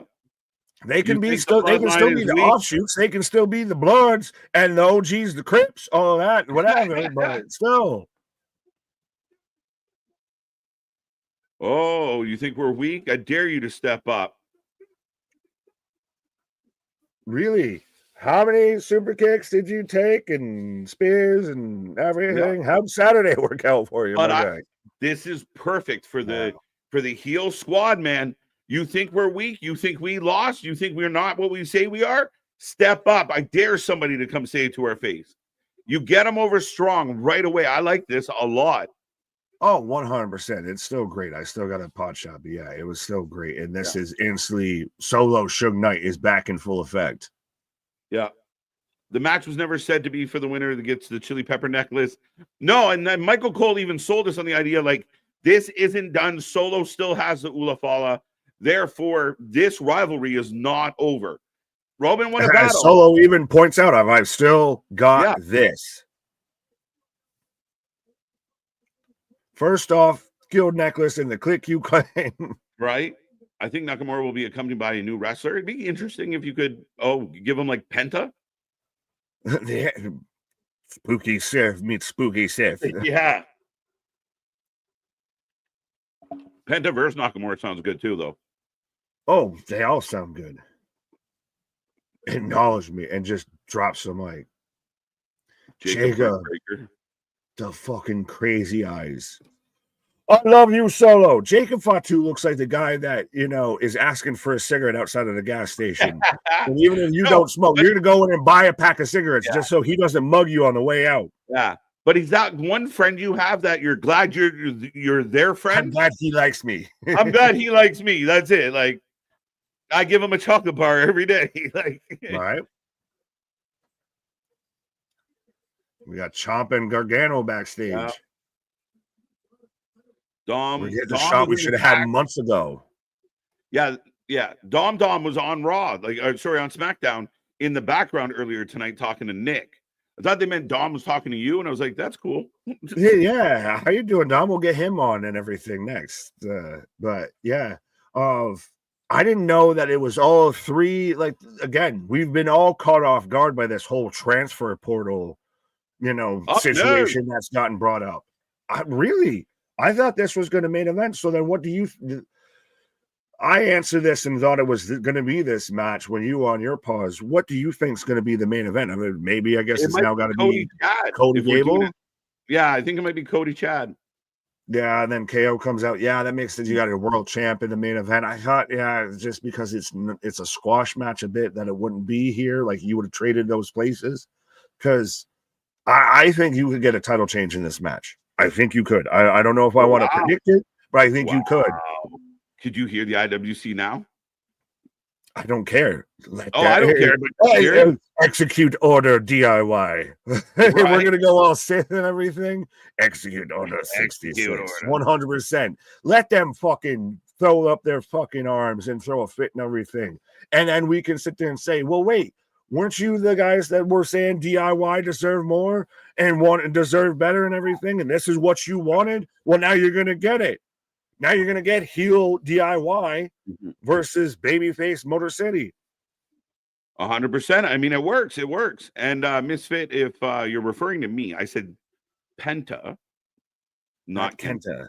Enunciation. Just helping you out, buddy. But Nick, we are on commercial break. I did shout out to what we got coming on Sunday. I don't know if you wanted to speak to it. Yes, absolutely. We do have the interview with the one, the only Vinny Pacifico. Absolutely. The man's been touring all the European nations across all the continents and everything, 100%. And absolutely is got his whole film career kicking off and everything. We do even might have a few exclusives and everything. We might have some things that the other, news outlets might need to pick up on and everything, but we might have a few exclusives of that. So be a friend, tell a friend. Make sure you tune into that and go and shout out Vinny, 100%. Guy's been a fucking awesome dude to can get on the channel and everything like that. Was a dream to can actually deal with. We're getting on in an interview, and normally, trust me, it hasn't always been that case. But yeah, absolutely, my guy. Shout out. It was such a great guy. A guy that became a wrestler because of Daniel Bryan and wanted to be a guy like Daniel Bryan inside and outside of the ring. So shout out to him. And yeah, I mean, again, a crazy story. Guy started wrestling at 14 and still doing it and really picking up business. So a guy that might actually have his own energy drink coming soon, but go check him out. I didn't say that. You gave it away, the spoilers early. Right. Yes, no, trust me. It was interesting even trying to schedule and set up the interview because the man's been touring the European seas so much and everything. Yeah. Go ahead. Yeah, he did a wrestling match at a metal festival in Finland during a metal festival. That's fucking awesome. Like Metallica's on stage and he's in the middle of a match. Death metal 100%. But yeah, no, man, it was like, all right, I'm gonna be home for like 3 days. All right, you got me.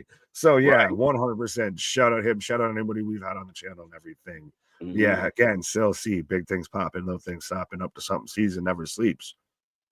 Maybe we'll be the first investors in this new energy drink. We'll get our own flavors. Might sponsored. Hashtag let's talk sponsored. Hashtag might be sponsored. Yeah, let us know. But yeah, great. It's going to be a great one. We're looking forward to it coming out. And we got more original content coming your way, folks. Schedule might change up a little bit over the holidays, and some of the things we had planned might get rearranged a little, but we're still rolling 6-7 days every single week, almost all week. So make sure you be a friend, tell a friend. We love bringing you this content. The more people we get in here, the more content we can give you. It started off as a battle cry, and now it's just become a fucking definitive statement of we do what we do because other people can't do what we do. Like, let's be honest, we've seen people try and do what we do and they can't do what we do, and then they ain't doing anything at all. So 100%, fuck the rest, be with the best. Right. See, we're long enough in the video, I can pronunciate and everything like that now. But no, again, it should be a fun one. MCMG for the win. I wanted to bring this up as we're getting a tie into the Cena retirement tours. He'll be in Elimination Chamber by the way, for anyone out there, if you're gonna boo John Cena, you got 2025 to do it, but just know you can't take it back because that's it. That's gone. That's done. The last in-ring wrestling appearance of John Cena in Toronto. I was a young troubadour when I wrote in on a song. But yes, as they're hyping up the Rogers Center, I will quickly bring up, did you see about WWE LFG that is allegedly coming out on the Hulus and everything? It's Legends and Future Greats, I guess is what they were kind of using for the LFG and everything. It seems a little tough enough-ish a bit to where you're going to have people competing against each other in matches, what have you, as well. I believe it's Booker T, Bubba Ray Dudley, and Mickey James are going to be kind of like your judges a little bit. But yeah, it feels very tough enough-y. And it's interesting that we're getting this now. We've got the WWE ID as well of bringing in independent talent of That's WWE is very much investing in the future of their business. Oh, 100%. And spreading that net. But we got KO in his car. I'm waiting for a horse to pull up.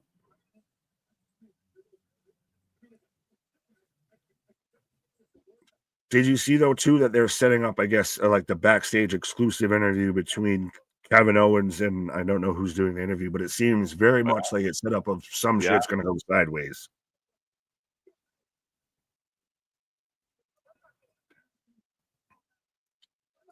Did he just say something about Ring of Honor? I don't know. Ronan's getting you excited of Trish Stratus on a magazine. Right. Yeah, there you go. Not everybody can go to Raw. What do you think? All three managers are in the building, Nick. They're really selling this trade window. That no one knew about until tonight. Chad Gable made the announcement. It's crazy that all of a sudden just surprised. But look at the entrance. I like this entrance. Oh, yeah. Music's bad. The fucking pyros skewed in with the music of every pyro goes off. I like that. But we're getting Motor City Machine Guns taking on DIY of. I can see how they're clearly the odds-on favorites of A, they're the baby faces. B, they haven't been here for a hot minute. Like they're still feel fairly new, fairly fresh and everything. But yeah, I don't know. I just feel like something like if you have them go full, if you have DIY go full heel and still lose, or unless it takes them losing and that's what makes Johnny snap. Yeah. No, I mean, again, I like them being sneaky. I want to find out that it was Johnny that took out Street Profits. I mean, again, I think it's for me, it might be the last hope for me and Johnny. Like, what do you do with Johnny if you can't turn him and make it work? Oh, yeah, this is 100% of, well, do you want to stay here or do you want to be, in TNA, respectfully? Because Johnny Gargano as a babyface solo right now on SmackDown, on Raw, does not work. It's crazy to think that right now, Johnny Gargano, one of the backbones of the Black and Gold era in NXT, would struggle to find a place in NXT right now. Yeah, 100%. I mean, again, I don't know what direction you go, where you go. Yeah, it drives me nuts with that. But the MCMG entrance and the vibe of it all, I mean, even the music, like you said, tonight, I don't know if it's changed at all, but the whole entrance was outstanding. Like, they feel like a big deal with that entrance. I just wish we got back to, like, remember when you would listen to wrestlers' entrances and then you'd go to LimeWire, Napster, whatever, and you'd go and download them and everything. Like, you used to buy, like, WWE Music Volume 5 and shit like that so you could have their themes. Like, you don't have that anymore. I don't give a fuck about half these themes because I can't remember them unless I see them come out. Right? Ciampa jumping Saban, and here we go. Folks, get your predictions in. And right now, only 64% are taking the champs. Ooh. Oh, yeah. Is that what he did? Perhaps. It looked very much like the same setup of like when Kane and JR had their infamous interview. Right. But now apparently it's not happening. He's going to make them come out to the car. Do it in the parking lot. Oh, wait, what the fuck? That's what I'm saying. That's what he's saying. Oh, no, I thought it was like he was telling him to come out the car. Like, I don't know. I got it backwards. 25% of the chat think nobody's going to win this match. Only 12% taking DIY. There is still the outside percent chance of you get Street Profits come out and they wake up pissed off. We cause a distraction, we interfere, and we set up a triple threat. Very possible. Who you got? I'm assuming Motor City. Yeah, I don't. I'd be shocked if they don't win. So yeah, Motor City. It goes one of two ways. Either Johnny snaps in this match, and I think they win that way, or they lose, and that's what makes Johnny snap.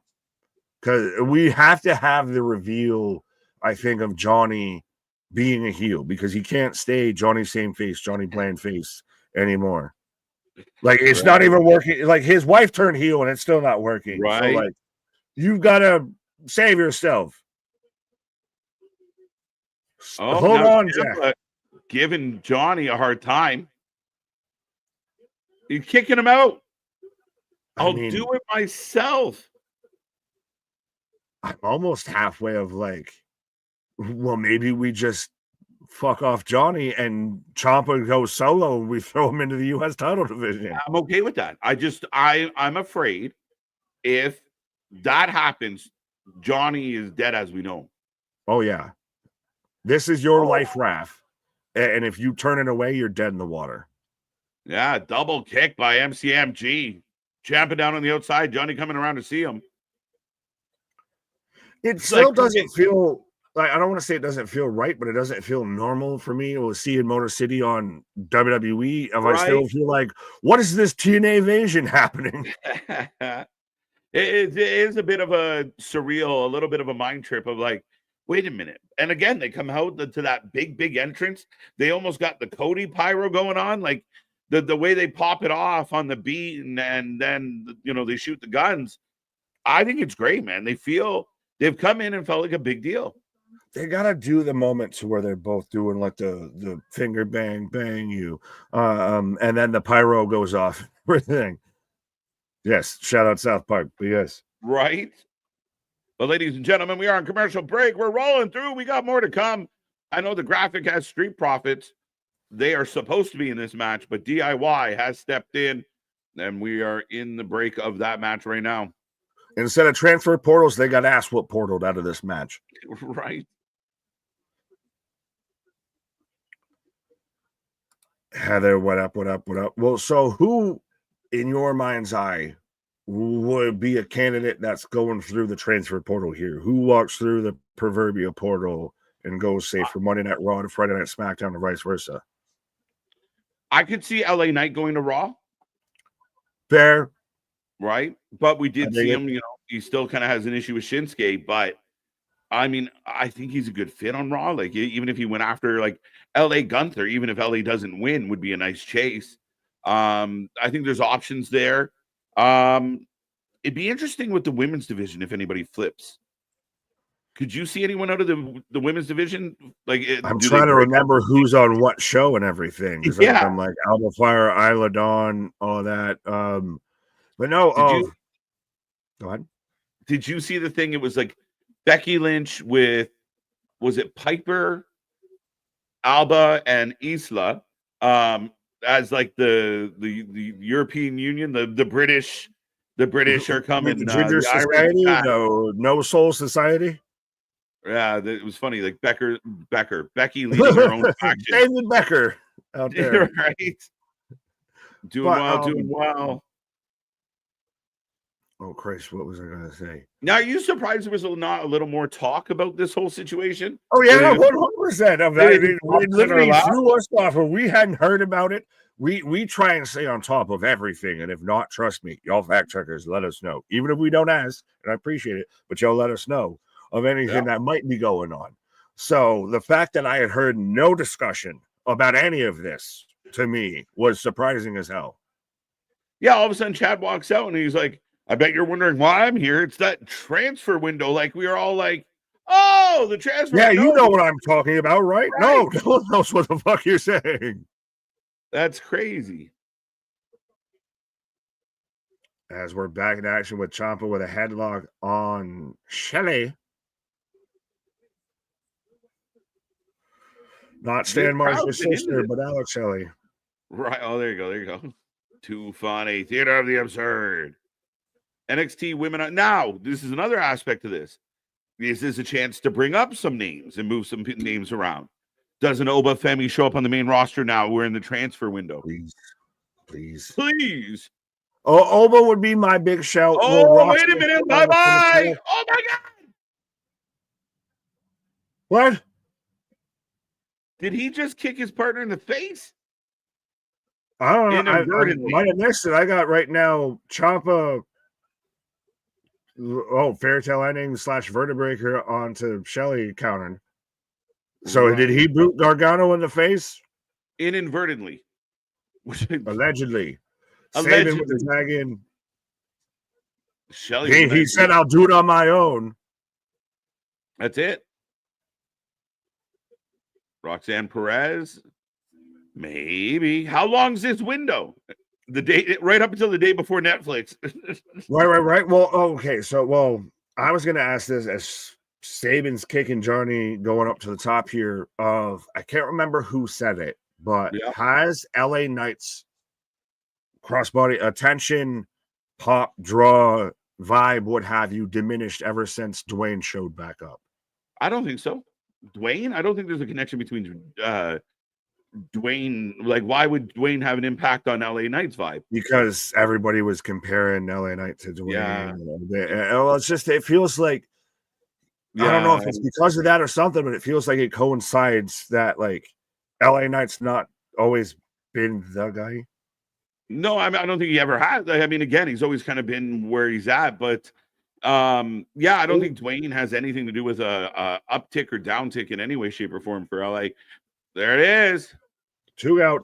Pick out. Yeah, I don't see, like, I mean, LA Knight got a huge pop tonight. The crowd was into him. But yeah, I mean, I think maybe because again, he's not chasing anymore. He has the belt. His title run hasn't been the most exciting. I think that maybe have taken a step off, but I don't think The Rock factors in any way, shape, or form. Fair enough. He goes to Raw, and you could maybe see Gunther versus LA Knight more likely than LA Knight versus Cody. Maybe, yeah, but just because Cody's caught up in so much other shit that where do you put him in, right? Like if Randy's going to be a thing, KO's a thing, is Roman still a thing? Will The Rock be a thing too? Nice move. Did you see that they filmed, I guess, some stuff at the Moana 2 debut and everything? Yeah. They're chanting Johnny Wrestling. We got a Johnny chant. When was the last time that happened? This motherfucker. Okay, so now he gets tagged in, and Ciampa's telling him, go do it. After this man's been out for 5 minutes after he took a boot. Big pop for Johnny. When's the last time Johnny got some live love? Pause.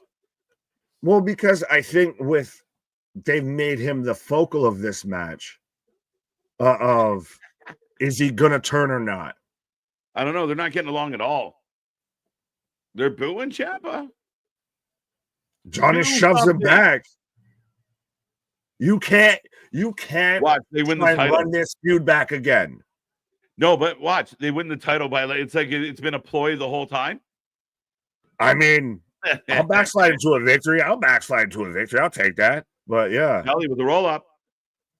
Oh, we're done. DIY are done. Live love. Yeah, I knew you were going to hashtag that one. That's a good one. Oh, Ciampa's got a chair. Yeah, I think Johnny's going to be like, haha, tricked you. Well, and Ciampa did it perfectly. He clips the ref as he slides it in to let him know. Low blow! Go! Low blow! Shelley is shocked. Sabin is down. Low blow. Super kick.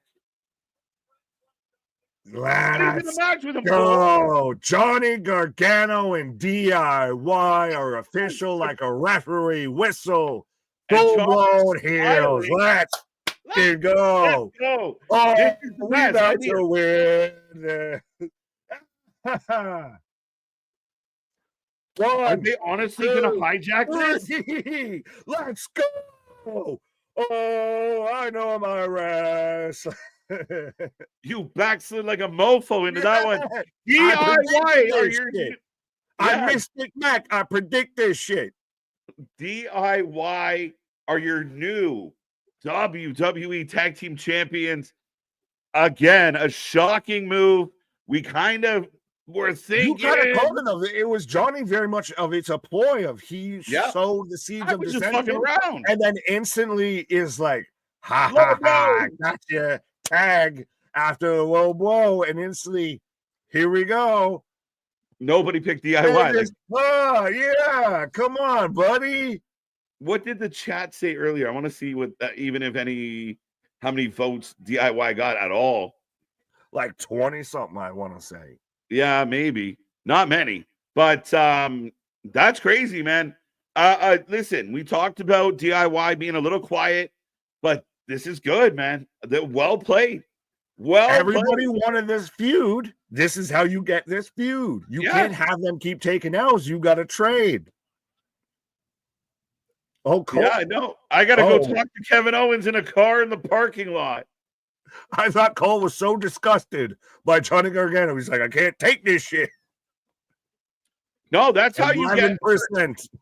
Yeah, that was an outstanding way to get a turnover. I'm over MC. Yeah, no, but I like the fact that they're not having a long title run. We've had a lot of long title runs for my money. I like the surprise. We never expected this. On a random Friday in December, DIY decides to turn heel and win the belts. Now, we knew they were teasing it, but well played, well done, and winning the belts validates it instantly. I said this last night, and I still think it reigns true across multiple companies and everything, and just wrestling as a whole. What ifs sell a lot better than what the fucks. Yeah, I love that. I think it's brilliant. It's true, because that's the thing is, I can celebrate that I backslid into a victory and everything. There was nothing guaranteed in that. And I think it's literally, you nailed it on the head of when you're like, what if it's all a ploy and everything? And we saw Johnny, that's like, ha, ha, ha, tag my buddy, after they were just shoving each other literally less than 5 minutes ago. Yeah, I mean, Eric's to the point. New Day shocked the world on Monday. DIY shocks the world a little bit tonight.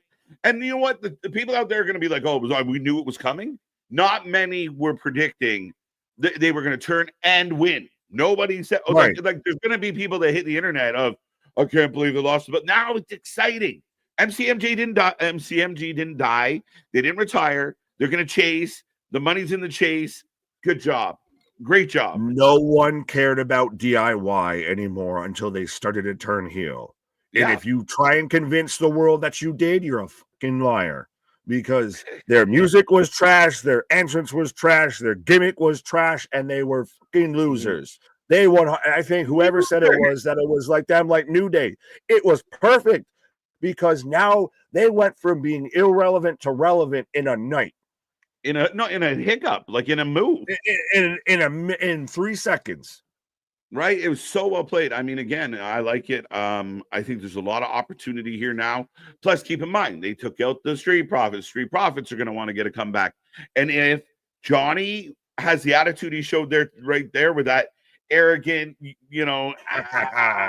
Johnny can work. So I'm interested. They have to change that music.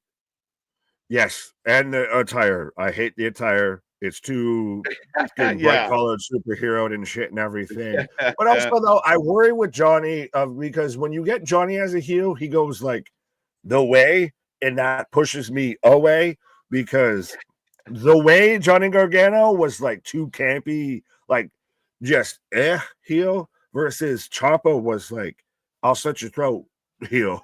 Dude, yeah. Psycho killer. Like, I mean, it worked. Qu'est-ce que c'est?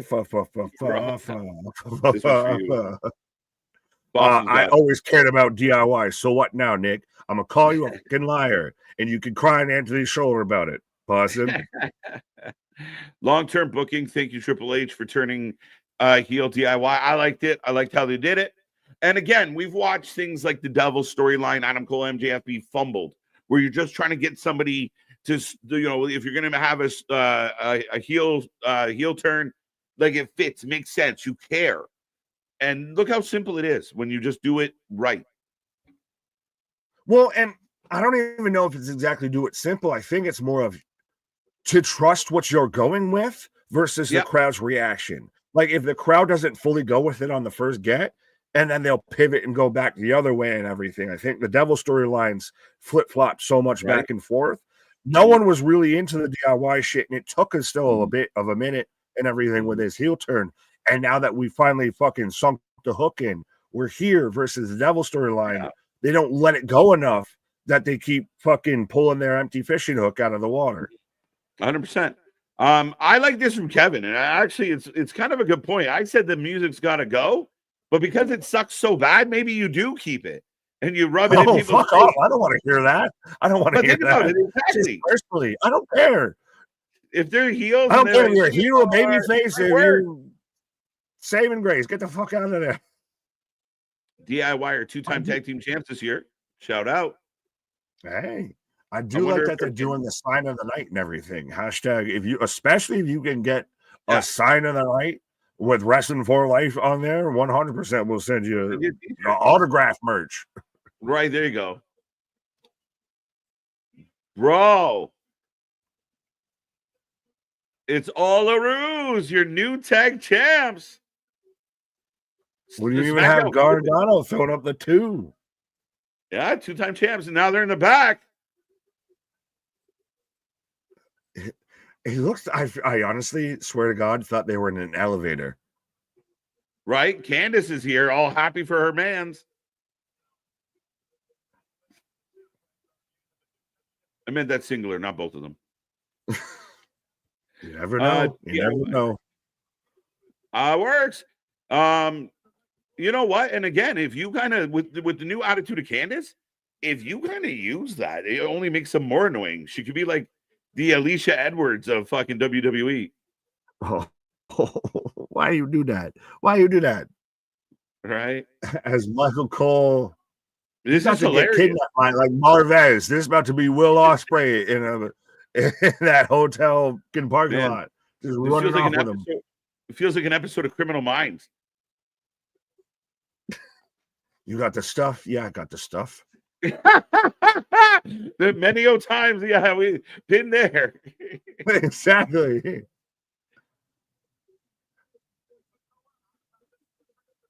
This is a preemptive strike. I'm going to strike him with my car.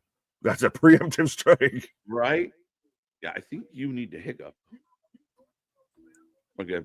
Mississippi Cody Rhodes fanboy. Number 1 Cody Rhodes fanboy. 10 to 12 years. 10 to 12 years. Here or there. Something like that. Folks, don't adjust your screens. You're not seeing double duty of Kevin Owens with seeing KJ and Kevin Owens. He's not in the car. He's not getting chased down by a horse. Right. No, the horse revoked my license, son of a bitch. You got jury duty. You got something. Now I got to ride. Right now, I got to ride a horse to get where I'm going. I was gonna say, is Toronto just Zootopia? No, not at all. Not at all. Happy for them. I'm happy. I thought it was well done. I thought he was talking about Cole and Kevin Owens in the car together. I'm happy for them. I'm glad they're working out their issues. Right. It's all about Cody. It's all about Cody. It's not one, not two. There's 3 sets of pyros. 1 Pac, no Pac, none. No Pac, he's Pac, no Pac, none.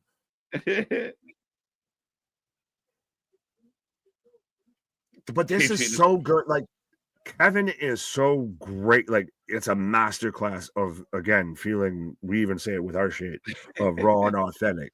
But no, this is genuine. There is not a differentiation between Kevin Steen and Kevin Owens. This is the same individual here.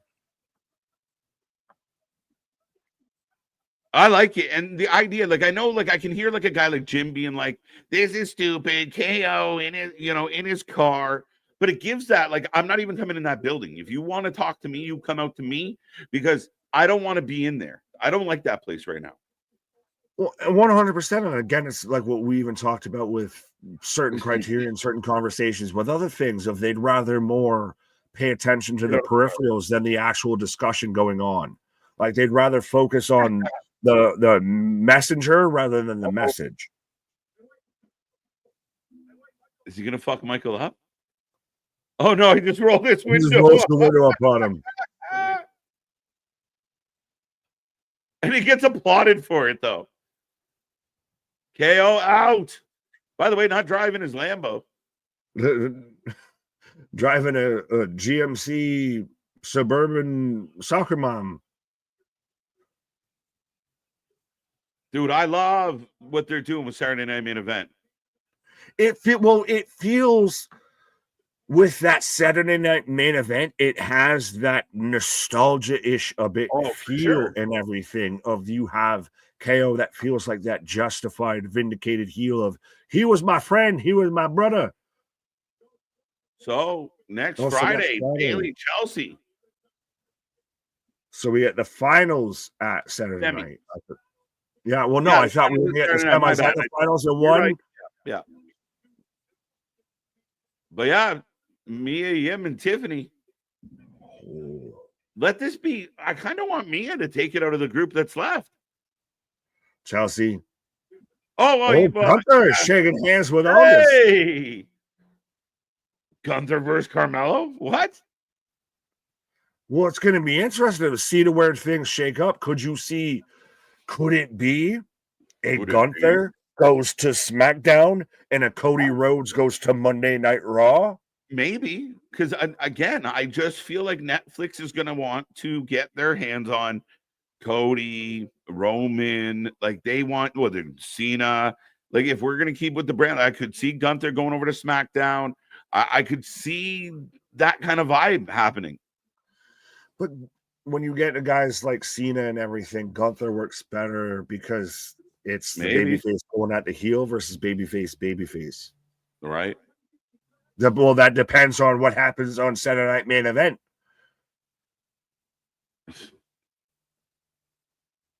Carmelo walking into the door. And look, almost an analogy.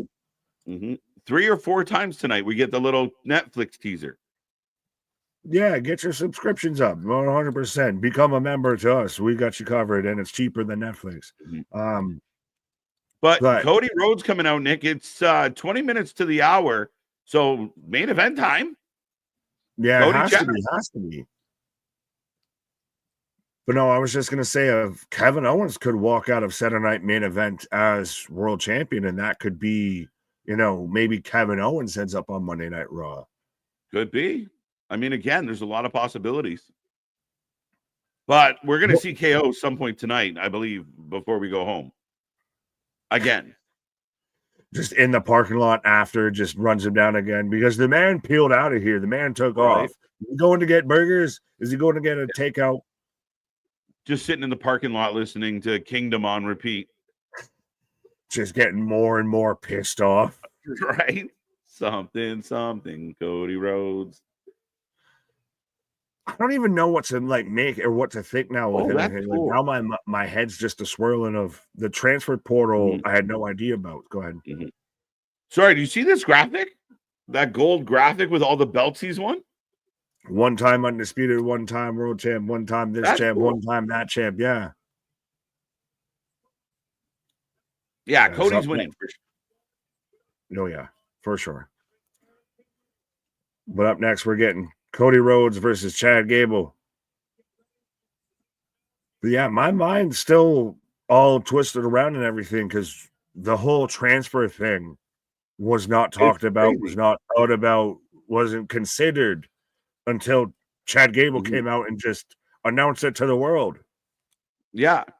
And again, I mean, was Chad saying like, hey, I'm here because I was transferred? Or was it just like, I'm able to be here right now because we're in the window and anybody can go anywhere? Oh, then what rule is it? Oh, the Christ, the rule that I'm talking about to where they would just make an excuse for where so-and-so could pop out there. It was under the Vince era and everything. I can't remember the name of it. Yeah, I hear you. But now, do you think it's a good move that if come January 6th, this window's still open? Because then for the first few episodes of Netflix, anybody could show up. Yes and no, because on one hand, you've got to solidify who's going to be there and who's not, so you can have things to build upon and all of that. I think you could still get your surprise pops, what have yous, of maybe if it's not open, but not everything's announced, might be a better way to do it. But I see where you're going with it. I see where you're going. right? The transfer portal is replacing the draft. Now that has not been confirmed, but I'd almost rather do it this way than do the silly this means nothing draft. So we'd rather do the silly this means nothing transfer portal versus the silly this means nothing draft. I would rather do a transfer window where, you know, people are free to change shows, opposed to the draft where, you know, you're drafting a Carmelo Hayes before a Randy Orton. Like, I don't like the draft. They haven't found a good way to do it or deliver it. So just having people trade, I'm good with that. Simple. That's fine. I'll give you that. I'll give you that. Mm-hmm. Kevin Owens ain't gonna miss a chance to get Cody. No, nada. Should they announce who's in the portal or announce the moves or anything? Like, could you see it on WWE social, like maybe Twitter updates during a show of so-and-so has been transferred from Monday Night Raw to Friday Night SmackDown? Yeah, I think that'd be a good idea. Like, say you were going to do 3 or 4 moves in a week, make 1 or 2 of those moves just on social media. Oh, by the way, and maybe, you know, some of the lesser lights, or maybe not some of the biggest of names, and then you still sprinkle in the surprise, like, oh shit, he's here now, like we did with Chad tonight. I think do both, and So, I think it works great. Keeps it really exciting. So we're waiting for the graphic of Cody Rhodes is all Monday Night Raw, right? Yes, let's go. And that's what they should do. They should get a just have the like brick that. graphic and everything. Raw, yeah, Raw, SmackDown. And like I said, a big curiosity for me in this trade transfer window is NXT and how it plays a role in it. Yeah, that becomes the question to me of, do you treat NXT as a third brand or a developmental? Because if it's developmental, I'd almost rather those be call-ups, draft picks, what, like, to an extent of you've been selected to versus I'm trading you so-and-so for so-and-so. Yeah. And I feel like the whole developmental versus not developmental thought process is quietly quieting out there, as they really have tried to establish NXT as that third brand more than just developmental. Yeah, there's some younger talent there. Yes, there's some developmental happening, but this is our third brand and we're stacking it as much as we can.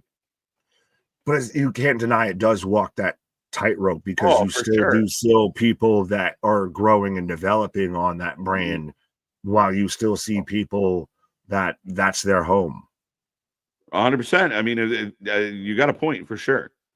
As we are getting the Saturday night, and even the old announcer on the commercial call out for Saturday Night Main Event. You mean Jesse Ventura? 100%. I like it, man. I lost Jesse for the evening. I lost Jesse for the evening. USA Network on Twitter announced NXT is included. Okay, yep. Okay. Boom, boom, boom. Boom, boom. I'm sorry. I don't remember the American-made entrance being this good up until tonight. I don't remember it, period. So you can have that. Right? It didn't resonate at all. Normally, I'm just seeing them already in the ring. So I don't know how many times I've seen the entrance.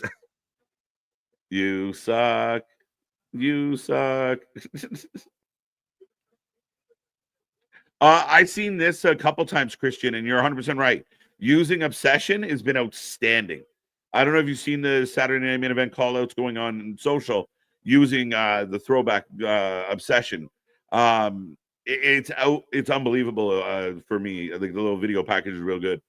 Fair enough. No, I will have to take an eye at that or whatever, because I haven't seen it enough. Okay. I'm out over here just pictured in my mind's eye of, you know, basketball. Yeah, right. Matt Hardy and Jeff Hardy for Hall of Fame, right over Cody's shoulder. Yeah, that sign's been there for a hot minute. Just give me CGI gorilla calling 20 seconds of we get a hologram, an actual hologram, not the wrestler. Will you stop it?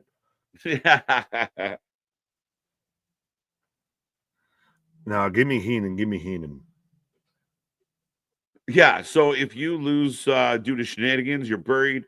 Wow, who came up with that? That is called the IWC, that you can never lose a match ever or else you're dull. They fucked up MCMG.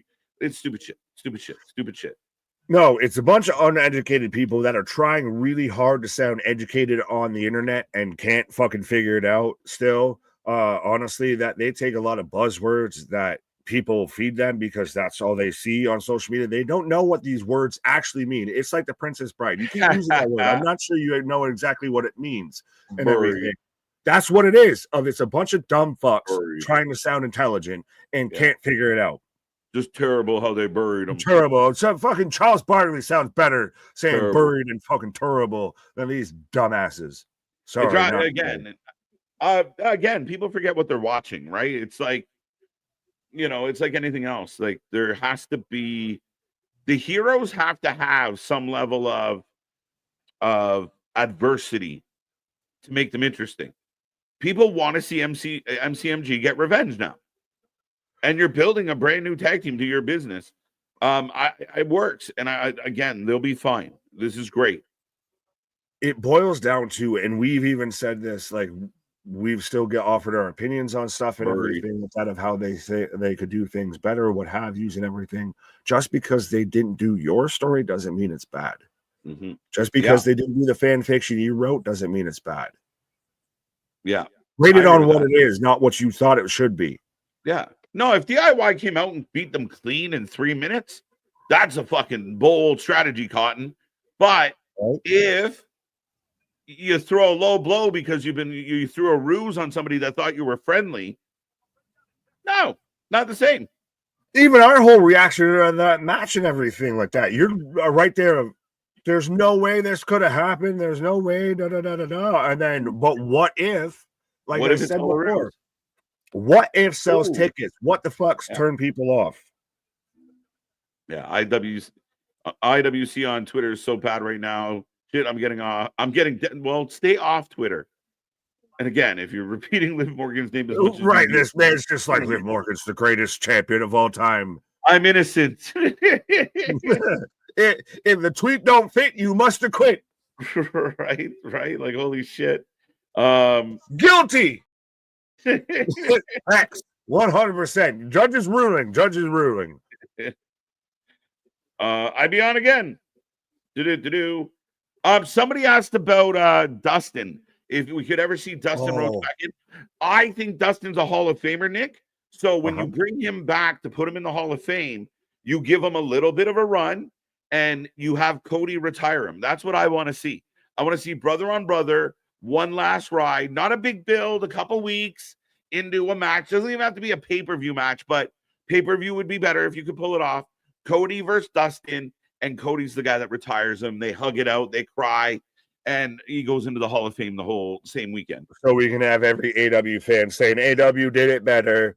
No, I agree with you on it, but I thought that's not at all where I thought you were going to go with talking about Dustin. With Dustin's whole, can we just not fucking make fun of AW for like 5 minutes and everything? Like that to me, like, I love you, Dustin. That's a soft ass stance to fucking put out there and everything. And I mean, Dustin's kind of that guy. He's the one that I would expect that from him. But to sit there and be like, can we just not? Like, he's not even defending it. He's like, can we just not?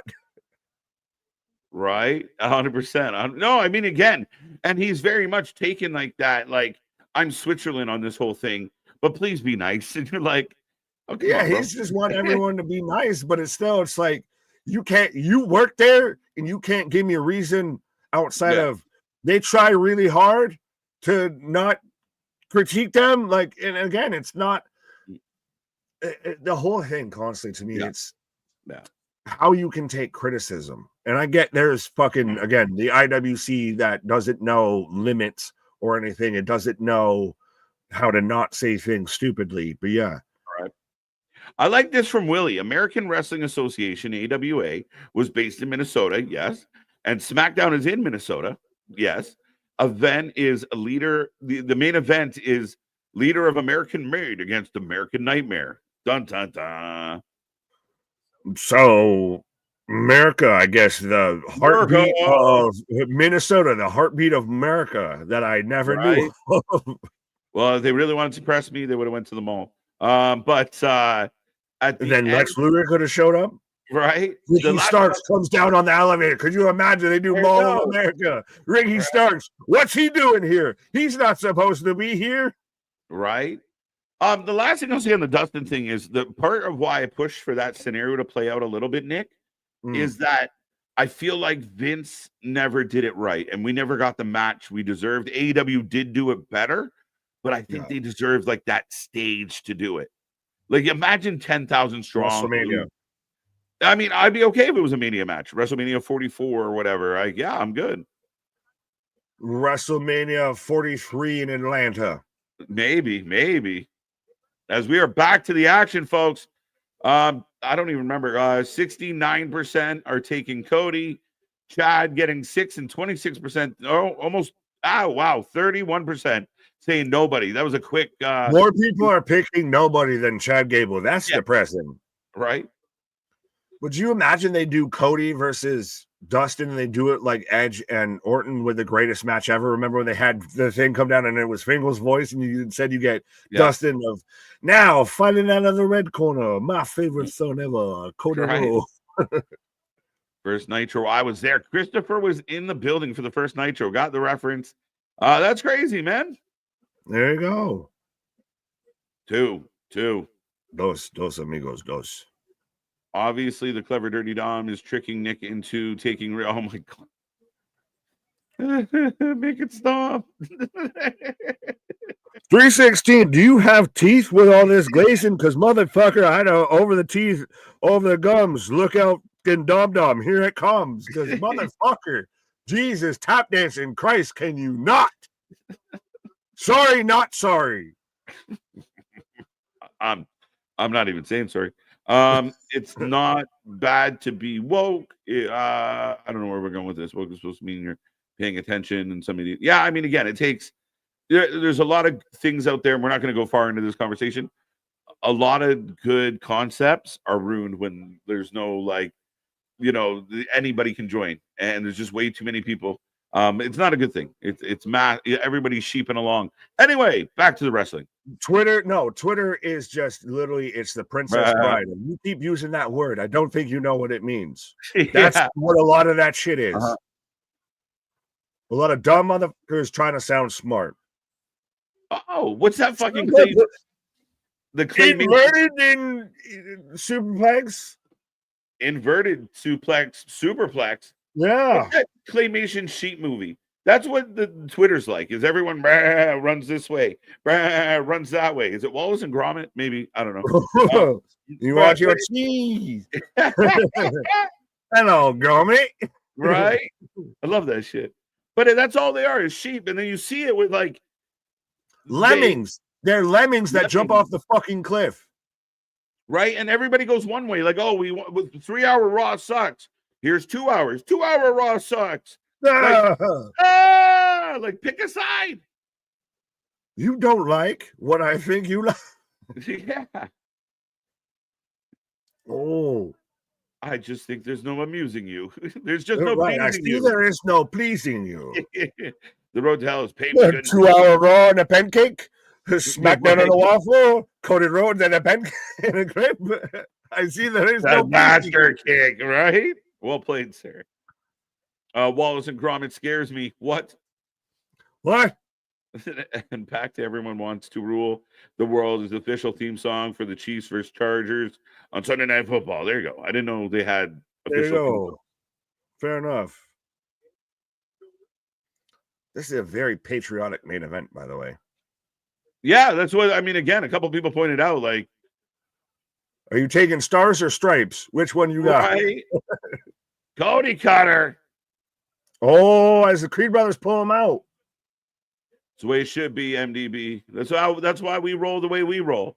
The Creed brothers look like your frat brother fucking cousins that show up for your uncle's funeral type shit. You know? Yeah, 100%. Like, you can't even wear a fucking tie, my guy.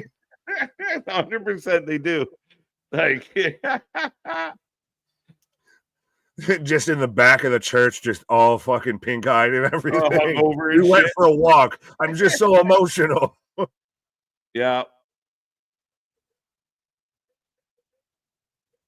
Oh, he's trying to take the boot off.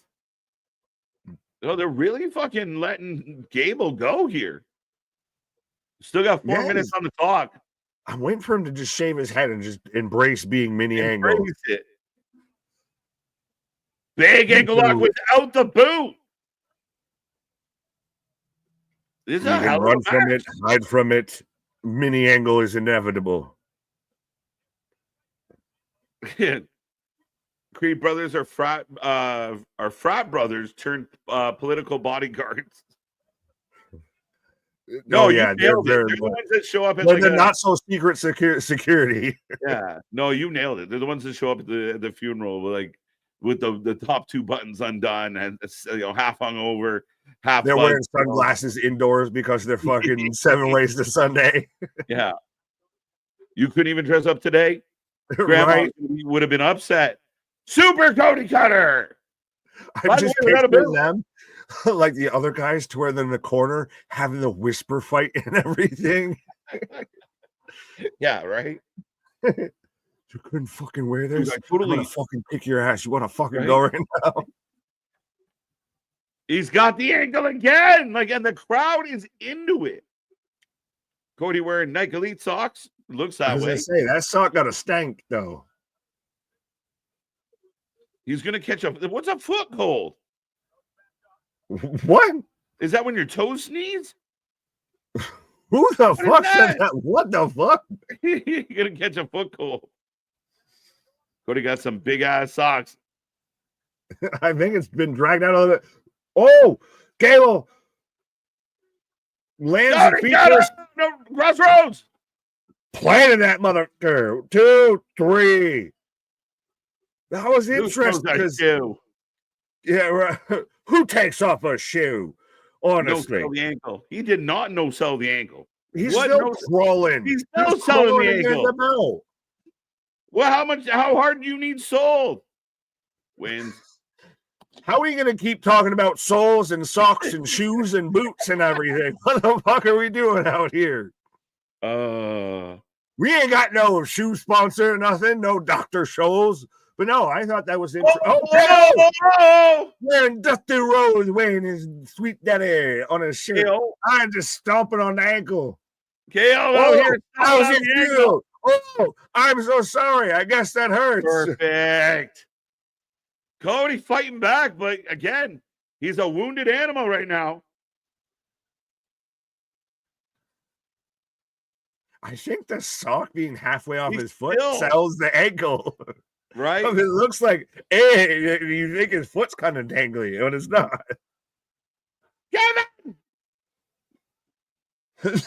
It's really hard to sell that you're trying to keep them apart when you part the fucking Red Sea for Cody to splash in the corner. Tope Rhodes! Tope 1-2-0. All right. This is a great way to go off the fucking air. As they're literally he's just gouging, grabbing. This is, again, anyone that's ever been in a bar fight or everyone been a bouncer. This is 100% every Friday, Saturday, Sunday night. Yep. Let them fight. Let them fight. It's such a sitcom thing now. You see them pulling apart, and then executive producer, all of that. It's hilarious. Said it's like Curb Your Enthusiasm. And that's all I picture in my head. And literally, you go off the air, the camera's shaking, there's chaos, and the crowd is chanting, "Let them fight."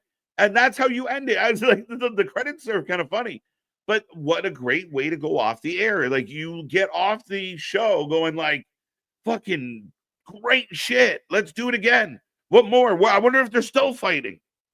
Yeah, well, now you're still sold and set up into next Saturday for Saturday Night Main Event. You've got now a go-home show. We talked about this when we got off of our prediction show for Deadline of Saturday Night Main Event. Isn't a pay-per-view, but feels like a pay-per-view. Yeah. And again, they're building it up. That match, another title match. They're adding U.S. title match or the tournament match. They're doing a good job, and you give a shit. I'm super excited to see Cody and KO have this match. I'm waiting for Frank Reynolds to pop out in this. So, anyways, then I started blasting. So we're starting off RAMPAGE, by the way, as I know we're taking a rating out of 10 and everything. Let us know how you feel about Friday Night SmackDown. But we're starting off with what I thought could have been the main event with Ricochet Okada versus Mark Briscoe. Oh, 2 of your top guys is what you start the show with. Mark Briscoe about to eat an L. But this feels to me of, we know we've only got him for at least here, so we've got to see if we can plant the hook in here. Right. Gable took that beautifully. Yes, he did. Yeah, man, I'm thrilled with how that show went off the air. I mean, I thought Chad Gable, like a hell of a main event, a really good wrestling match. And Chad going as far as taking that boot off and then exposing it, and KO coming in and taking advantage of it. But the match itself was great too. Right. We've got Theater saying nice camera work. Adam with the OMGF. Right. Damien 9 out of 10 as we are underway with Mark Briscoe versus Kazuchika Okada. So folks, let us know if you're watching RAMPAGE who you got. 8 out of 10. That's an old school ECW ending, and I love it, says Trek. Yeah. But that's an old school WWE ending, a Nitro ending, right? Like, how many Nitros went off the air where it was, oh my God, there's chaos. Come back next week. Folks, they're still fighting out here, so 100% make sure you tune in tomorrow or next week. Yeah. We're still fighting off, but we've got to go home. You're getting cut off versus the action cuts you off. 100%. No, I liked it a lot, man. Go ahead. 7.5 out of 10, 7.75 out of 10 knee pads, 8 out of 10. We get the real show RAMPAGE. You fucking liar, Boston. Boston's like, come on. I give it a 9. Favorite part of the show was KO and Cody.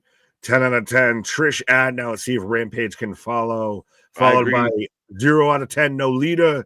Opinion on the anniversary. We got a 10 out of 10 because we got Trish. 0 out of 10 because Nolita. I like it. But 7.5. Willie pointing out all the agents that were up there. 9, 8. 9, so a lot of high ratings so far for Friday Night SmackDown. Yeah, and I can see why. Boston, yeah, I can see why too with this. I can't even trick you guys anymore with my trolling. Well, when you've been here for like 2 years, my guy, we're kind of fucking used to it. A little bit. You're fam. What do you mean? You're right. You can't. When the magician's like, how do I pull the rabbit out of the hat? You're like, I got it.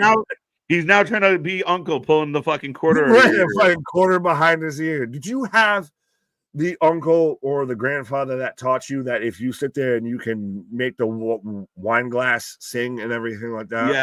Yeah. Right. So that's boss out there. See, I can do it. It's like, oh, I seen it, my guy. I seen it. 100%. 100%. 9 out of 10. Favorite part day heel turn. All right, Gordon. Yeah.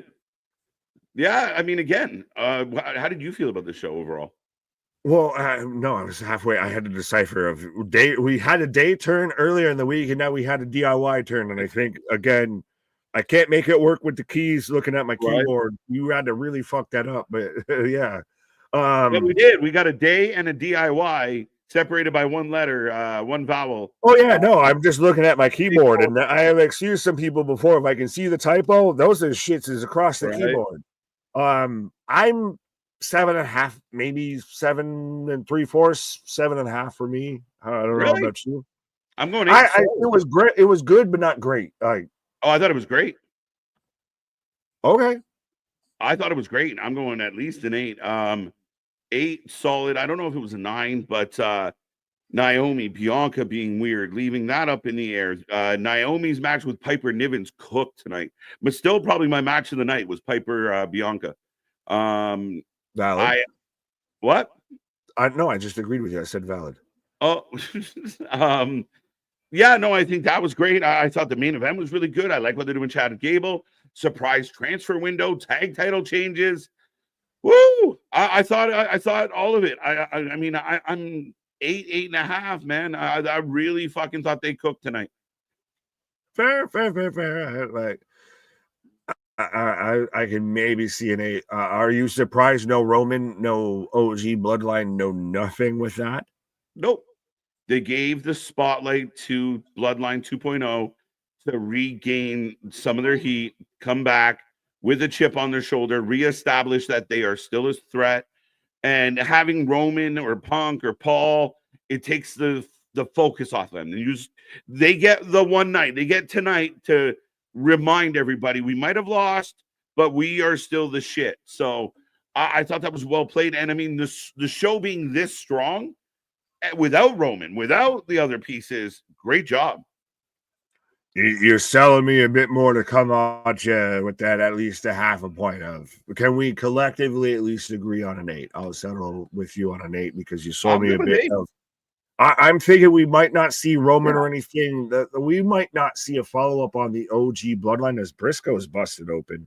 But I'm surprised, but we may not see a follow-up on the OG Bloodline until post-Saturday Night Main Event, because I believe Roman was advertised and has since been not advertised for the event and everything. So maybe we let Cody and KO have this moment, and then we fall back into the Bloodline, because the Bloodline's the dominating story over the world title right now, respectfully. No, you're 100% right. I just like the idea of letting it breathe, right? So, and Roman's crew gets the win. So you kind of let it just, again, I think you really let Solo reestablish himself tonight, and it's going to go somewhere. Like he ran his mouth, and he's still talking shit about the tribal chief. So we're not done there. We're not that's still rolling forward. So letting things breathe is so good.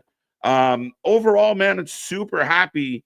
With that, again, there wasn't much I didn't like tonight. I mean, I thought this match was good, not great. The tag title turn, man, that was great.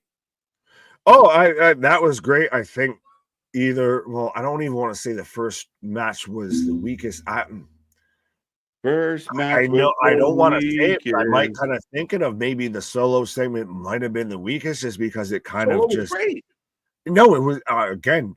Just because I say it was the weakest, I'm not saying it was bad. I'm saying it was the least out of what we got and everything. Like, now that I'm thinking about it more and everything, I can very see.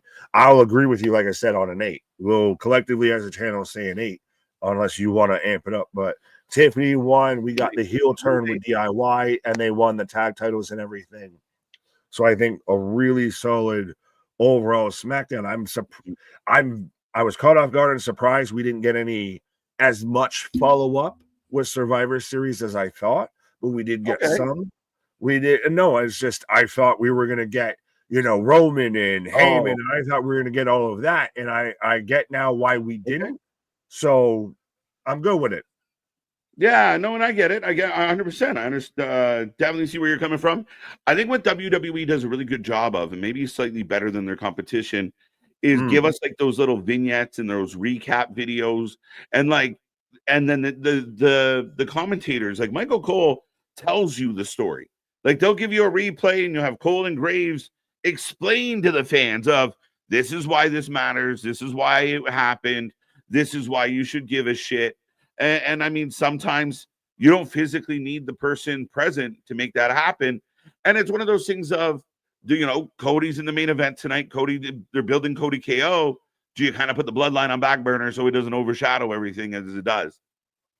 Do we have to give it a Brucey bonus point or anything like that, just because of the transfer portal that none of us expected, none of us heard about, none of us like that to me is the biggest surprise of the night. Like, I would go transfer portal, DIY heel turn, Tiffany wins of my 3 big surprises of the night. That's fair. I mean, that sounds bang on. I mean, what a huge surprise. Like, again, the turn at DIY was not a huge surprise. We talked a lot about, this is the ball's in Gargano's court. Finger swim. Yeah, is he going to sink or swim on this one? But the title change shocked me. Valid. Fair enough. Like, that whole match, that whole segment, to me, I think it would be surprise as fuck of the night. Well, and I think you said it. That match had 1 or 2 choices. 1, they turn, or 2, they break up because Gargano won't turn. I mean, again, I know you backslid into the victory, but them actually winning tonight blew my mind. Oh, 100%. I think it was, well, I said it was either that or they lose, and that's what makes him snap.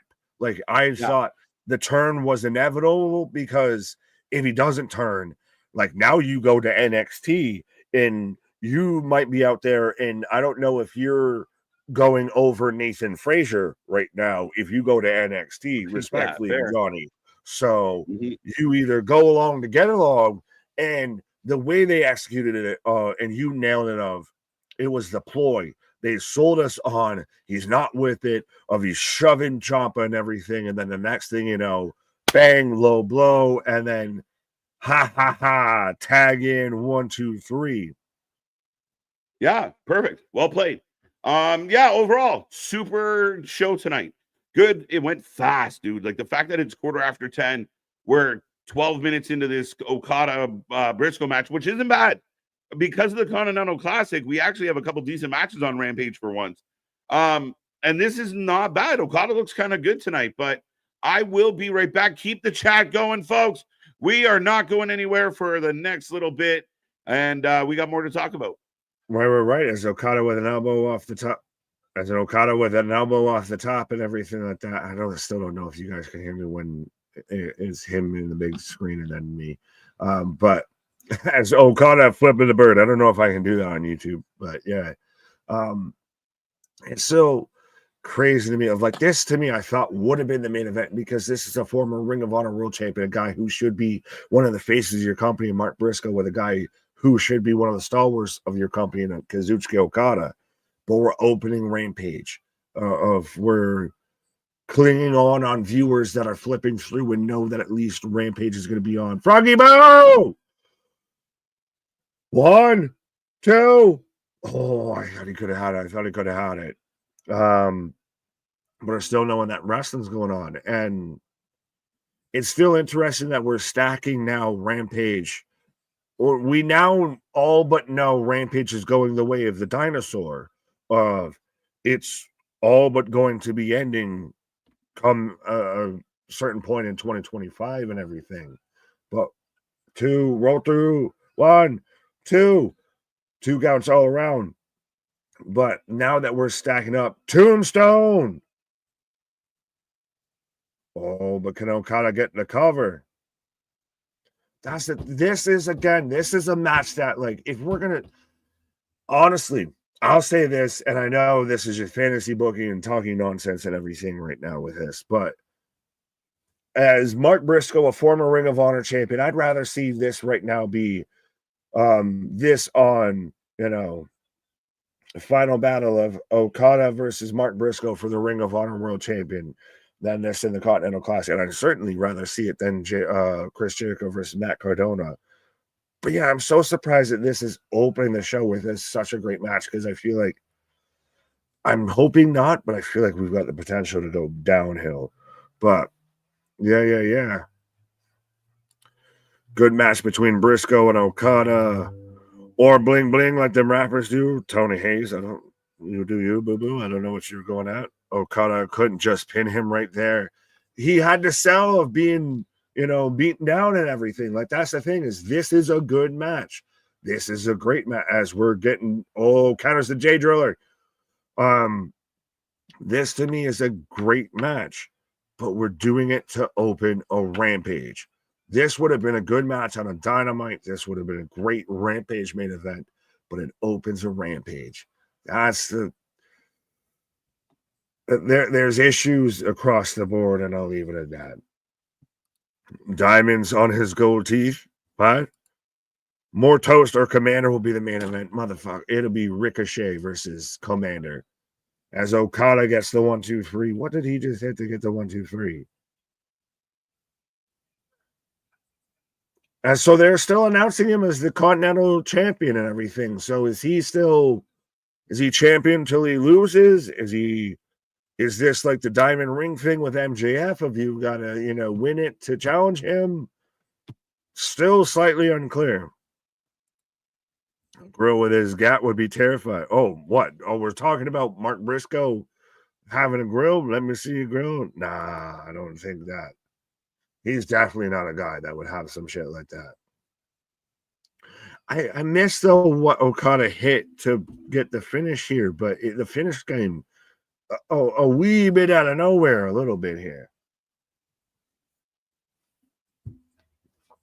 How many times has Cardona showed up in AW Ring of Honor for a one-off? Does Ring of Honor not have anyone on their roster to go after the heavyweight title?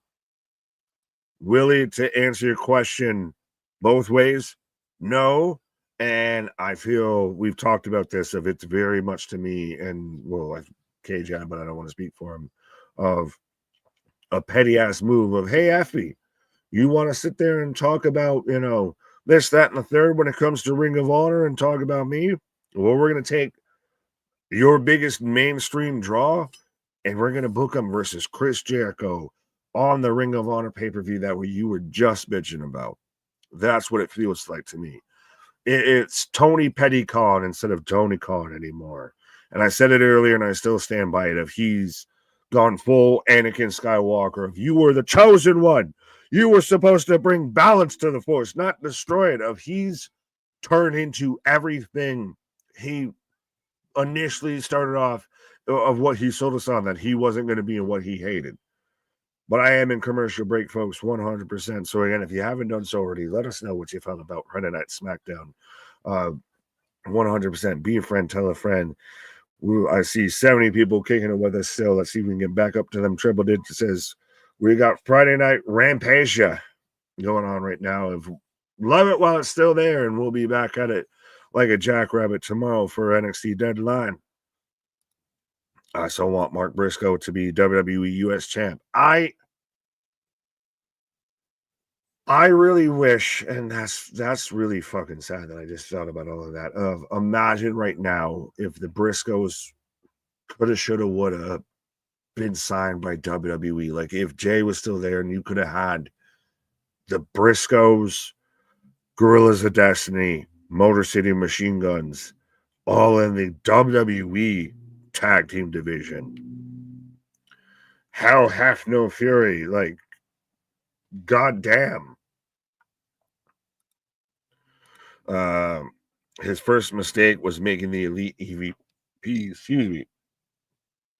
There's multiple mistakes in multiple ways that they can be fixed and everything that I feel like we've broken down this at length and everything. But I mean, if you want to see us do a whole video, and you can't call us AW haters if we do it, but let us know in the comments when this stream's done and everything. Just like the G list instead of the tier list, but let us know if you want to see us do explaining how we would fix the issues with AW, because they seem aplenty, and they seem, again, to me, it's a bit of, and it's not, no one wants to see AW fail. AW is essential to the ecosystem that is pro wrestling right now. That's why we all want to see it survive and prosper and everything. But they are fighting fires on multiple avenues at the same time and everything. They are facing so many fires, they don't know how to put them out. They're like Troy coming back with the pizza and having, seeing the apartment set on fire and all that. SmackDown had some moments, but not the greatest show tonight. 6 out of 10. Charles. I feel like it has some really good moments. I'll bait you on your scale of great moments. I mean, I initially gave it a 7, and KJ sold me up all the way to an 8, so I'll give you that. But yeah, it was still, I think, was it? I'll ask everybody, you can let me know. Was it the show of the week? Like, what was between? Okay, you came in perfect time. I was about to put into of how, thank God KG's not here, as Chris Jericho's out here on commentary. You came back. And now he's got a mic and the stupid Nuevo hat. I want to punch him in the face. And I know Disco Inferno and people like that are out there saying, well, fans hate him because he's doing such a good job. Listen, Disco Inferno knows a cheap gimmick when he sees one, because they smell out their own. And, no. What? No, I know. I was going to just say, hey, Disco, they're booing him because he sucks. They boo you. They dislike you because you suck. Hey, Russo, they dislike you because you suck too. That's what it is. That's it. No, it's not because you're getting good heat. It's because you fucking suck. Because you suck. Yeah. So, you eat hot dogs the long way, motherfuckers. What in the gimpy, like, terrible?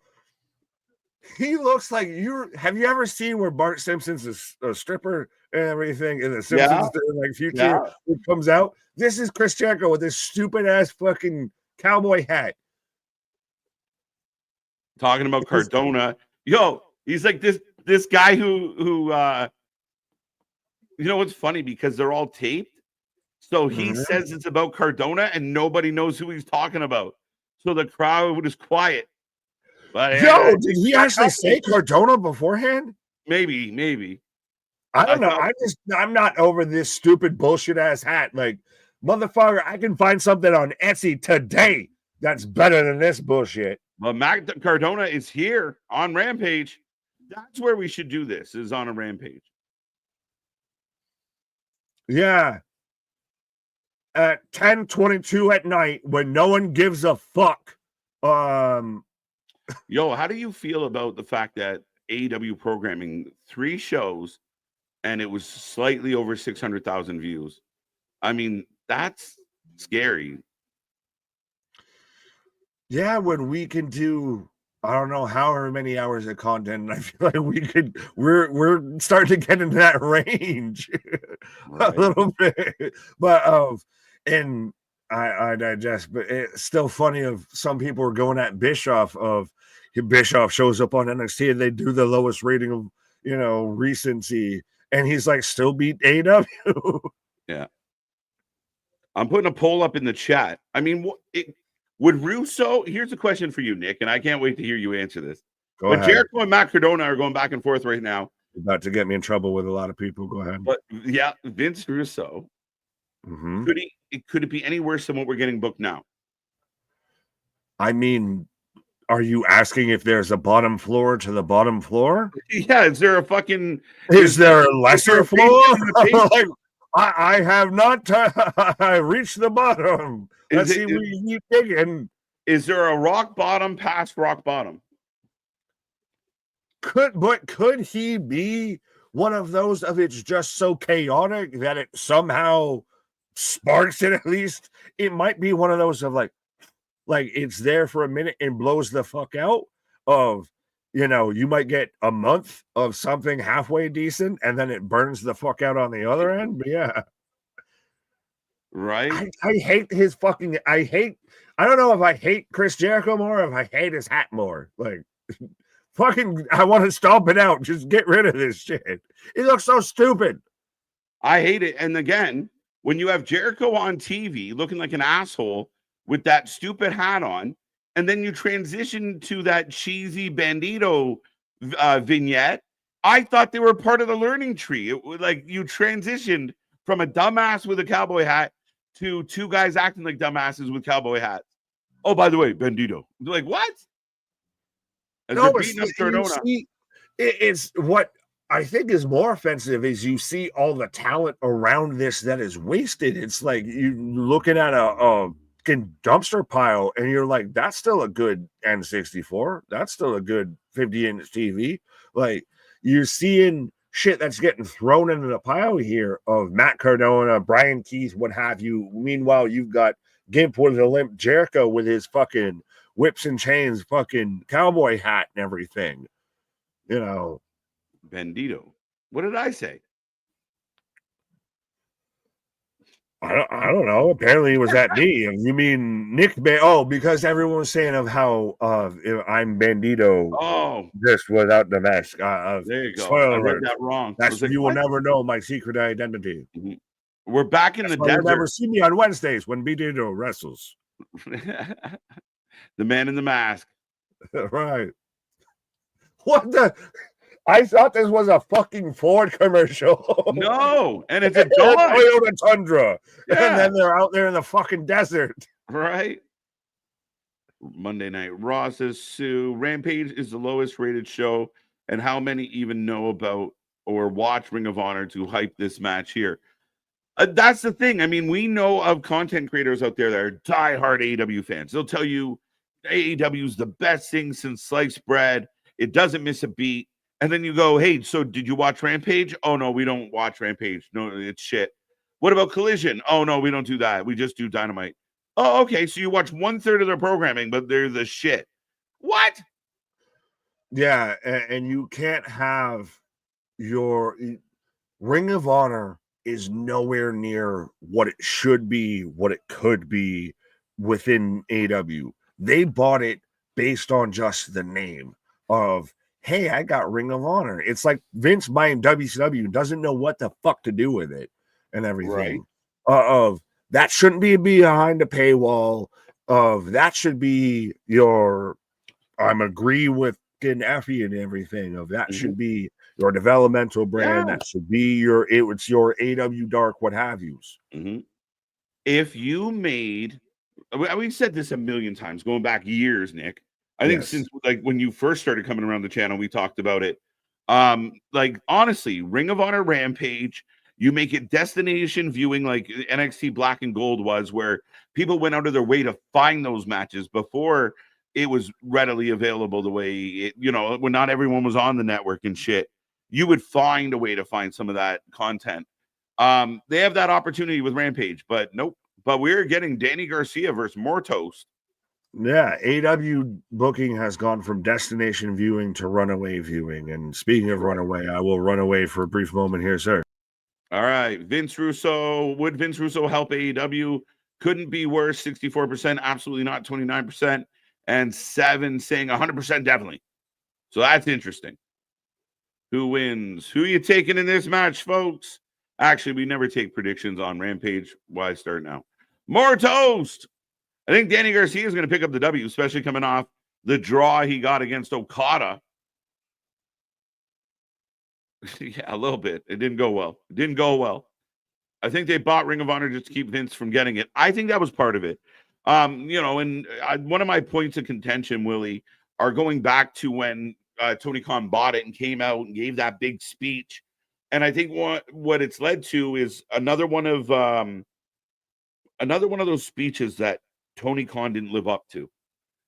He talked about how much he loved Ring of Honor, the heritage of Ring of Honor, how important Ring of Honor was. And I believed him. And he said he was going to do more with it. He was going to make it matter. And he didn't. And that's the saddest part of it all. There was a really good opportunity to kind of let a brand that, like, even if he would have given somebody with experience or somebody that had, a Delirious or, try and pull in some of the other guys and just let them run it. Don't even touch it. Just let them do it. You had an opportunity to have something really unique and drop the ball. Danny Garcia with the Tony D'Angelo would have been fire. Oh, with yeah, I mean, again, as a little mouthy mouthy side piece to a faction. Not bad. You heard me. Martos kicking the shit out of Danny, by the way. Danny Garcia got that one. Lola Hirsch needs knee pads. I don't even know where I haven't seen her much. Garcia has them. And really? What are you saying, MDB? You on that? Good. But Martos dropping into the chair on the outside of the ring.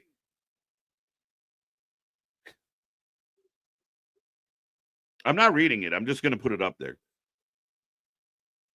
But me and Nick, we believe. Daniel Garcia stacks Mahomes. Not bad. I like Danny. This is where I get frustrated a little bit as an AEW fan is I like a guy like Danny. I don't even hate Orange Cassidy the way a lot of people do. I think there's potential in Jack Perry, believe it or not. But because of the presentation, because of the way they're booked, because of the way, the positions they're put in, I give up a little bit. And like, I like Danny, but do I think he should be a world beater? No. He should be Ring of Honor champion, not Jericho. Somebody like him, at least. It's like Yuta. Yuta doesn't work. Yuta running around like a badass is not visually working. It's not conceptually working and connecting with the fan. I think she wears all the pads. I'm pretty sure she does. That wrestling style. I am, in fact, on that good. Yeah, 100%, my guy. You put those mushrooms on your pizza again, didn't? Yeah, exactly. Getting that Alice in Wonderland vibe. Bill's Super Bowl. Now, speaking of being on the good, whoopsie. Layla Hurd, there you go. No, okay. Danny as Ring of Honor champ fits perfect. Yeah, I mean, again, let's be real about it. Danny has again, I don't think Danny's terrible. A passionate promo, cuts a good promo. I liked when Danny and 2.0 showed up in AEW at first. Do you remember when they were just like, even though they were kind of little guys, they were bullying a lot of shit. They were just fucking with Eddie Kingston and catering and dumping his shit on him. That's, I mean, there's a role for that. Like as schmarmy pricks and heels, it works so well. And I don't even mind him as a babyface either. Like, I think there's talent there. That's why the Ring of Honor thing fits. And if you were doing a really strong Rampage, highlighting guys like Danny and Yuta and some of the underutilized talent, maybe like a Tony Nese a little bit. I don't know. I mean, even the Martins and such, because you don't take them seriously. Look what they did with that Battle Royal on Wednesday. It was a fucking mess. Why are new champions in a tournament for another championship? It bothers me, Nick. It bothers me, Nick. Nick on break stirring my stick. Pause. But it drives me nuts. Like, what you want to see for Danny right now is a direction. Like, Danny's going to, Jack Perry wants his belt back. They're going to continue that angle. Fine. We saw a lot of that, throughout some of the stuff we got coming out of Survivor Series. Or, so-and-so is going to step up. They want to be. And feed Danny some heels that he can go with and get over as a babyface. Get a W. Instead, you put him in this tournament. The first tournament match he gets is Okada, the Continental Champion, I think, currently. And they go to a draw. It's a little lackluster. It doesn't give you that something to bite into booking. Like, it just leaves you kind of flat. I don't like it. I really don't think it. I mean, I think at this point, and I mean, I can ask the chat, but like, I mean, are we at a point where the trios belts can just be dissolved, put to bed? We don't need them. They don't mean anything. They don't get defended. There's no division. There's no angle. What is the point of the trios belts? AKA Moonshine. Oh, let's go. Honestly, if the only way you could watch NXT was through subscription service, but all their titles were defended on Raw or SmackDown, what makes you want to subscribe? And that's another thing, right? Like, if the champions, a lot of the champions are always on Dynamite or AEW programming, and they never show up on the Thursday tapings for Ring of Honor, or rarely do, is it worth it? Again, you can watch their championship matches as part of the pay-per-views or on a Dynamite. I mean, you got a really good point there, Willie. Exactly. I agree with Nick. Yeah, exactly, Tony. As we are back to the action, more toast down. Garcia firing up. Private Party won the belts for nothing. Put the belts on the Outrunners. Facts. And you know what they did with the Private Party that kind of, it sucks for them, but leading into the Private Party beating the Bucks, they gave us some vignettes. They kind of sold us on Private Party, their history. So you get that impression like, okay, you're selling us on them. They're going to become champs. They do become champs. And you made us feel like this was going to continue, and it disappeared. No angle, nothing to offer to keep you excited about Private Party. Or even if you're a doubter of Private Party, you can find a way to convince you of Private Party. But they just dropped the ball on it completely. As Danny gets a 2 count. But that's the thing. And with the Outrunners AR1, it's simple. For whatever reason, it doesn't seem to matter what reaction wrestlers are getting. Tony just keeps to his program. Right? Like, the Outrunners are getting cheered. They're popping crowds. And you think that would cause you to book them more. Adam Cole, the Kingdom, all of it. No boo, no cheer, quiet. Maybe it would make you reconsider. But you send Sasha out there, the fans want her to shut up. You send, Jericho out there, fans don't give a fuck. That becomes the issue. Outrunners are hot. They're an outstanding tag team. We promote them all the time and hope they get there. And they should be. We should see them way more. You need more wrestlers in your company that interact with the fans to make people want to go to your shows because they're an event. I feel like that was a long-winded answer, but more toast and Danny going to the top. For those that are tuning in, I know more toast sounds weird, but you'll figure it out. Give out runners Ring of Honor tag titles and have the world's and another pay-per-view be Ring of Honor AEW collaboration, champs versus champ. Oh, big superplex. Danny on to Mortos. Mortos kicks out last second.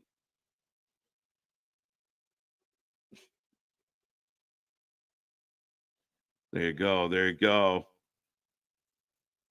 Ever since Garcia signed with AEW, he hasn't appeared in his hometown where he cut his teeth. As an Iron Sheik says, Haktui on him. Fair enough. Fair enough. I thought he was in Buffalo, though. Oh, no, you're right. You might be accurate, Ken. You're not, now that I think about it. Another 2 count. This match is never ending. Go to your local gas station, MDB, if you have a Circle K. Out there, I promise you'll have them. There you go. We're at Shopping Tips with Big Dog. TK is not going to change. No, and he doesn't have to. Marto's missing from the top. Danny into a crucifix. And your TNT champ can't put down Mortos. Think about it. Do you see the righteous dethroning Dustin Rhodes, Sammy? I hope so. Again, another tag team that if they were up on the main roster or, used, Danny steals a win.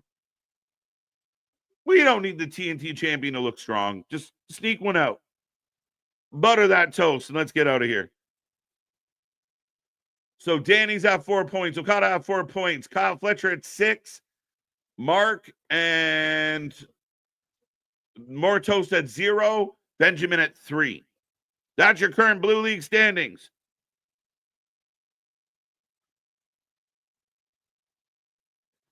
Boom, boom, boom, boom, boom, boom, boom, boom, boom, boom, boom, boom. I had to click the wrong button. Yes, brought to you by Blue Chew, the Blue League standings, 100%. Get those standings up, get those ratings up, get those views up. You're saying Blue Chew and Danny, sorry.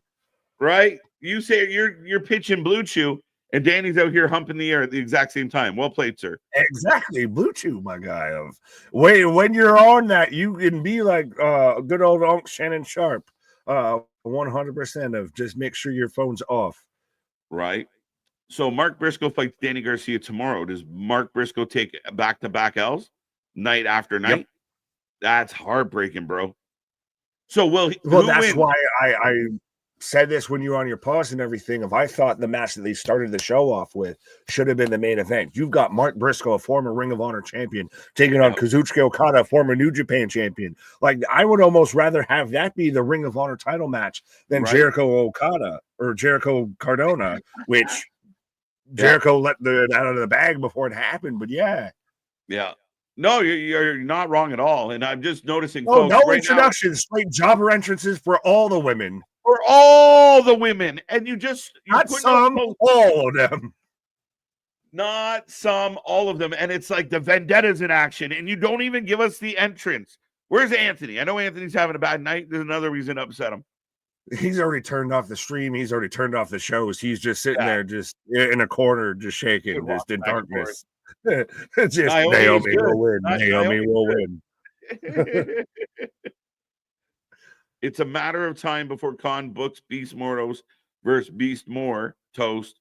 Hologram dressed like a buttered toast. There you go, Hannah. Anything's possible. We're going to get Hologram versus Harley Graham. Why does it look like Taya Valkyrie got shot in the face with Homer Simpson's makeup shotgun? Sorry, say that again? Why does it look like Taya Valkyrie got shot in the face with Homer Simpson's makeup shotgun? I thought you said chocolate. I was like, wait, what? Yo, what are you trying to do with Mrs. Johnny TV out there? She's already dropping her Christmas music video. Right? You're out here trying to stuff her stocking, my guy. Chocolate? That's doo-doo, baby. Chocolate. What did he say? Chocolate. So the Vendetta, who is Deonna Purrazzo and Taya Valkyria. In case you didn't know, because they haven't told you at all. They haven't really told us. But all 4 women got the jobber entrance, Nick, and you're trying to sell it. What are they taking on? Just the Goth twins? Is that the Renegade twins? No, they're sicker. No, unless they've been slipping. They had too much turkey. They had too much Thanksgiving, respectfully. And trust me, that's no disrespect on these ladies. Not trust at me, all. I'm down with the thickness. I'm not down with the sickness. I might be down with sickness, but I'm down with the thickness. Spear from Taya. He set me up and you didn't even know it.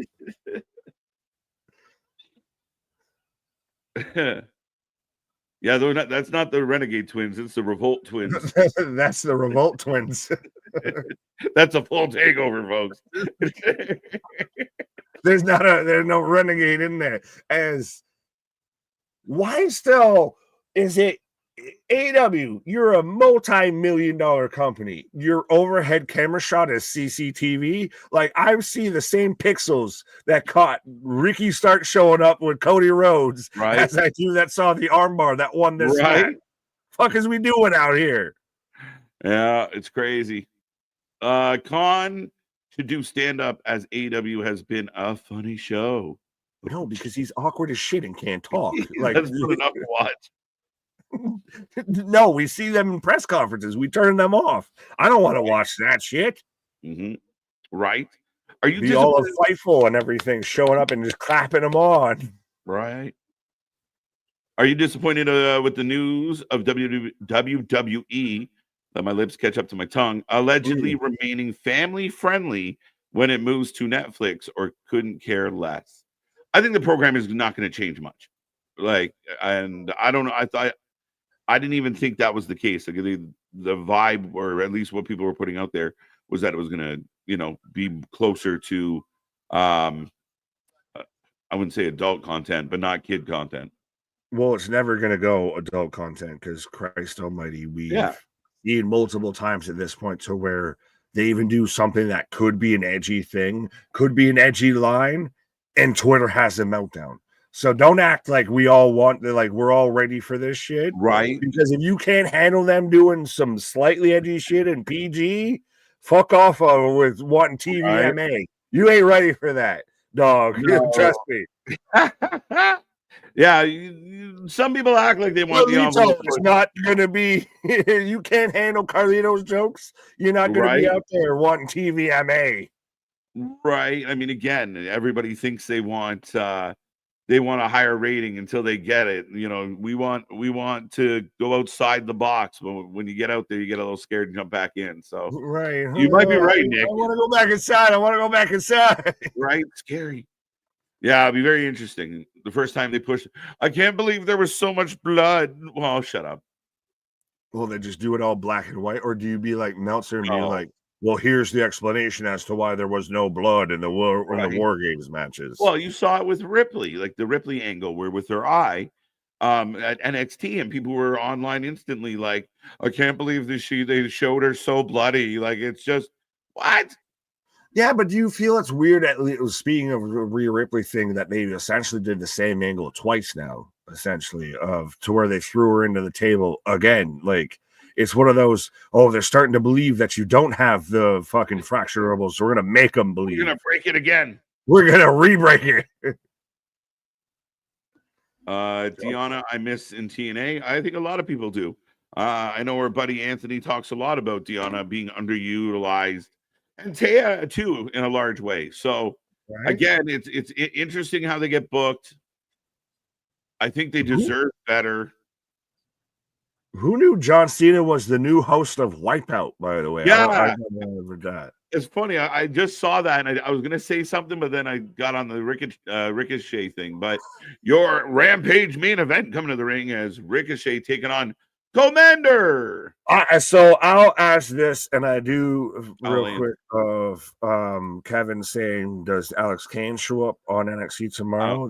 I'd be down with it. I mean, him out there, I've said him versus Alba, sign me up. Yeah. Right. But I don't believe it's not like he was really fired. He's we're gonna see him in MLW next week. You don't know. You don't know. Well, Maybe it was a way to write him off. Right. Speaking of someone who might need to be written off, but how do you feel about the Rick O'Shea comments of essentially there wouldn't be an AEW if there wasn't a Rick O'Shea, if there would be no Ospreay if no Rick O'Shea? I'm not taking anything away from the Bucks or Kenny or anything, but I think I set the foreground for what became AEW. And holy shit, fuck, could you sound more narcissistic, my guy? Narcissistic, but again, I mean, there's that thin line between confidence and cockiness. And again, if you're going he's full deep throat and cocky, my guy. You've been doing it a lot, actually. But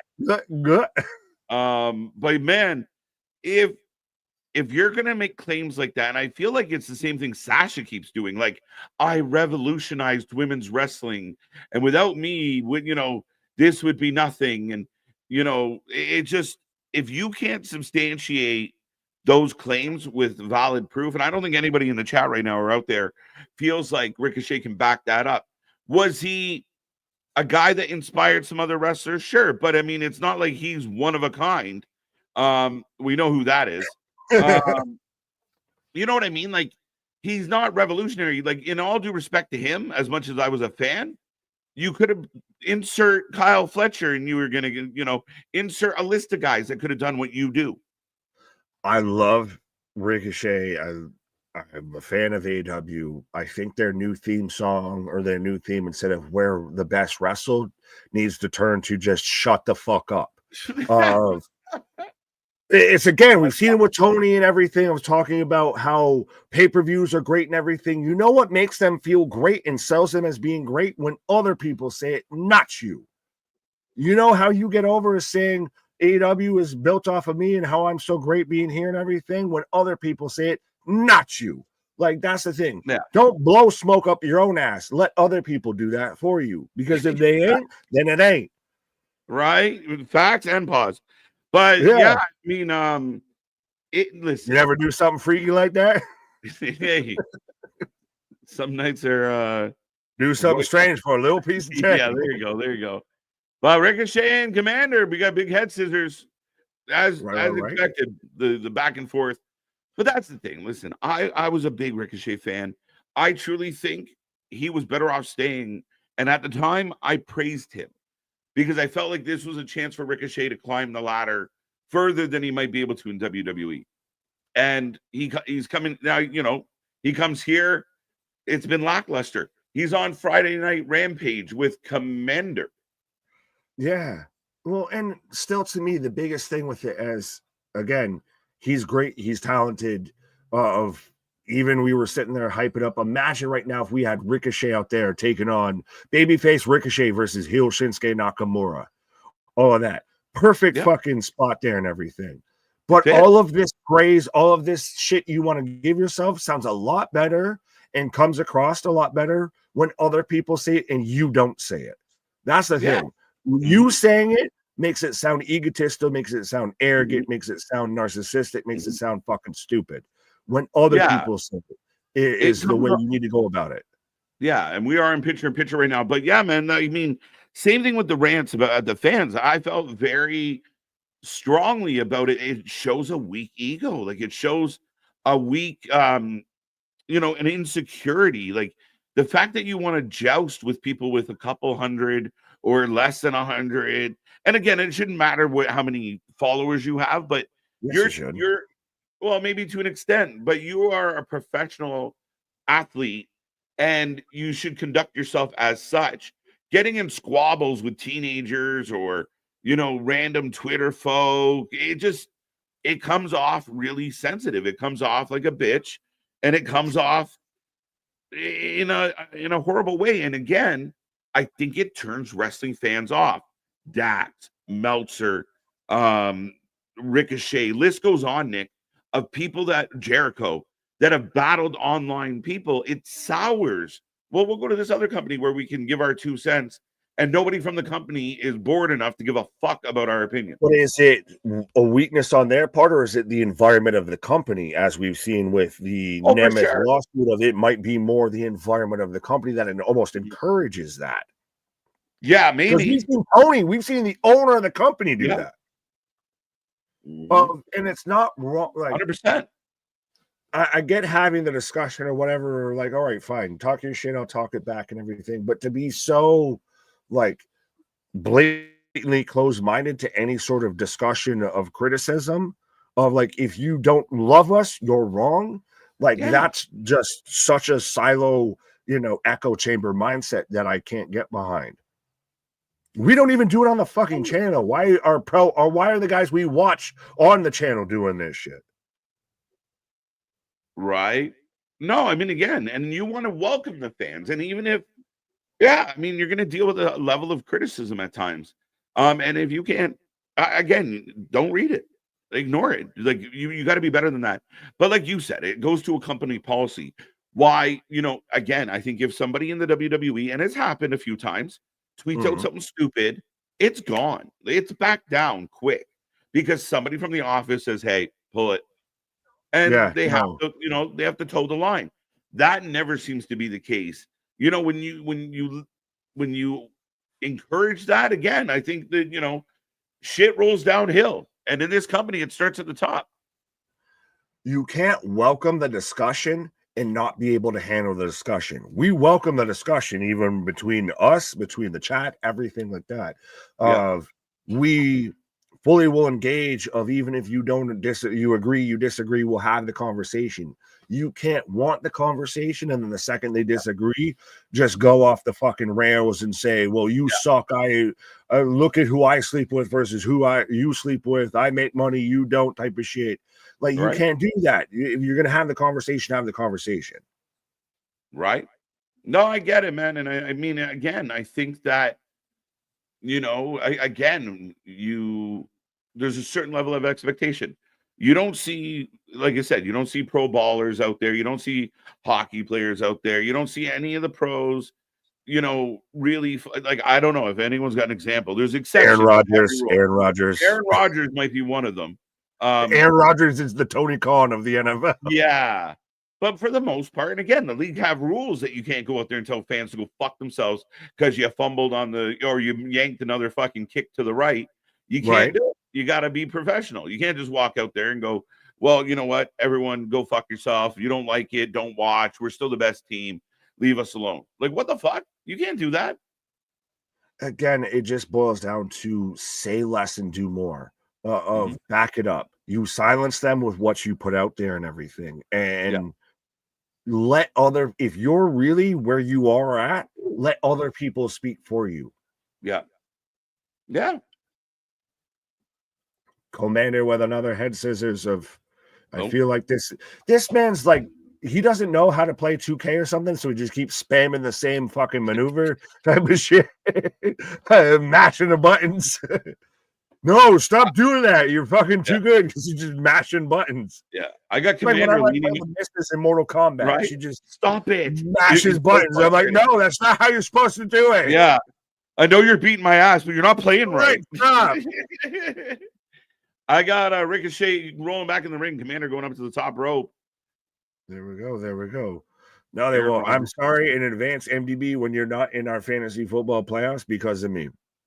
Oh, I take him on this week, and I started off 0-5, and already I had David Montgomery sit there and put out 15 points. So I apologize in advance, MDB. You can be the rah shish kumbah and everything from the cheerleader on the sides. But I'm sorry, I'm going to be the one to deny you being in the playoffs. Dude, I'm not saying nothing. I'm taking the high road. You're just happy to be here. I'm taking the high road. Things are going well. I'm doing pretty good. So I'm on a roll, and I'm confident in my dub this week. So I could go from like 12th to like 6th or 7th. If you beat MDB, I'm on his toes. No, I feel so bad because MDB's been the one cheering me in the chat and everything in the fantasy football chat of like, he's been on a hot streak. Everybody watch out. Right? I'm sorry you ran into the fucking buzzsaw. You ran into Tajiri. Right. Man, I'm kind of cheering for MDB here because then I'll have a tying record with you at the end of the season. I'm fine with it. I welcome it. I'll play you in the first round of the playoffs. I wasn't supposed to be here. I went 0-5. I was the bottom 2, and now I'm number 5. By the way, this match is okay. Yeah, by the way, you got a horse story or anything that might fucking fill time during this match? You got a court summons from a donkey or anything? No, that would be no mooses, no nothing. No, the only moose I said I had a bit of a moose story, but the only Come moose on, story bring it on. If you're ever in your backyard and vibing on your vitamins, and out of nowhere a moose runs in the backyard and looks at you and just keeps running back and forth because it can't figure out how it got in where it was and runs back out, it's a bit of a trip. Oh, I'd be on the vitamins. So what the fuck is that? It's a mystical creature. Do I write it? Like, why is it sparkling? Why is it sparkling? Right. I need to go and fucking get more from this guy. I need to fucking save his number. I'm seeing things. That's the best though. It's sparkling. Why is it sparkling? Why is it sparkling? The horse story. I mean, I don't know if I can top that. It just kind of came up. But yeah, no, that's kind of the one horse story I have, I think. As I say, I don't have any. You have a horse story? Like, no, I mean, I grew up across the street from a horse barn. You used to grow horses. I thought you were going with. Well, I mean, I remember getting on the bus to where one day in the morning and everything in my front yard. It's me, my brother, and a fucking horse because he hopped the fucking fence from across the street and shit like that. Right. No, I grew up across the street from a horse barn and everything. I grew up, Booney Doonies, upstate New York. Yeah, no, I don't have any cool animal stories I can think of off the top of my mind. Yeah, okay. 2-2. Ricochet almost takes the L. Could this be another example of don't bet against TBD? If Commander goes on and becomes a prominent fucking figure in this tournament, I swear to Christ. It'd be crazy. You're not even supposed to be here. Hail Mary, run quick, see. Right. Commander. I grew across the street from Aubrey. Yeah, she was my neighbor. Neighbor.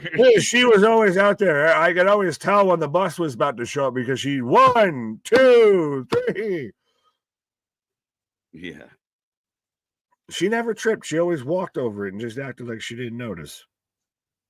Right. It takes a lot of willingness to stream AEW tonight. So props to you guys.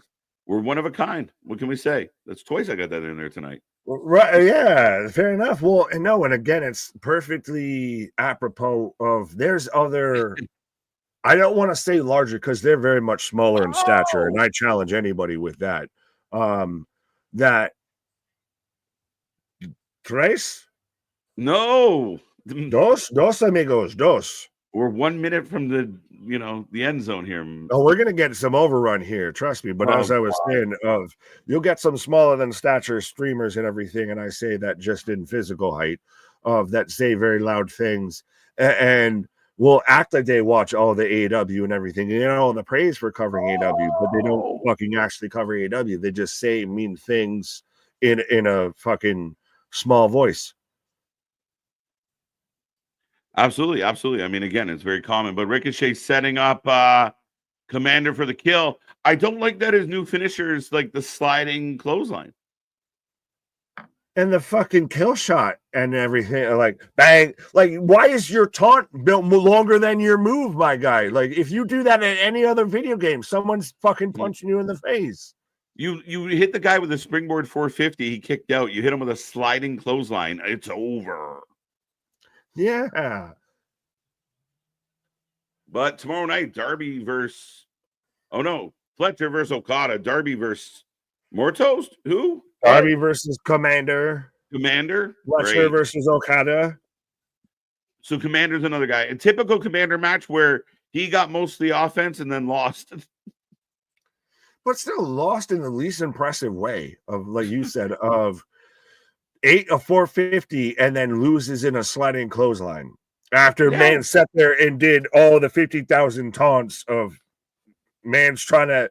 Ricochet has so much. He has I want to be Down syndrome of just trying to act cool the whole fucking time and everything, and just can't fucking pull it off. It's just that I got to do 50,000 taunts and everything.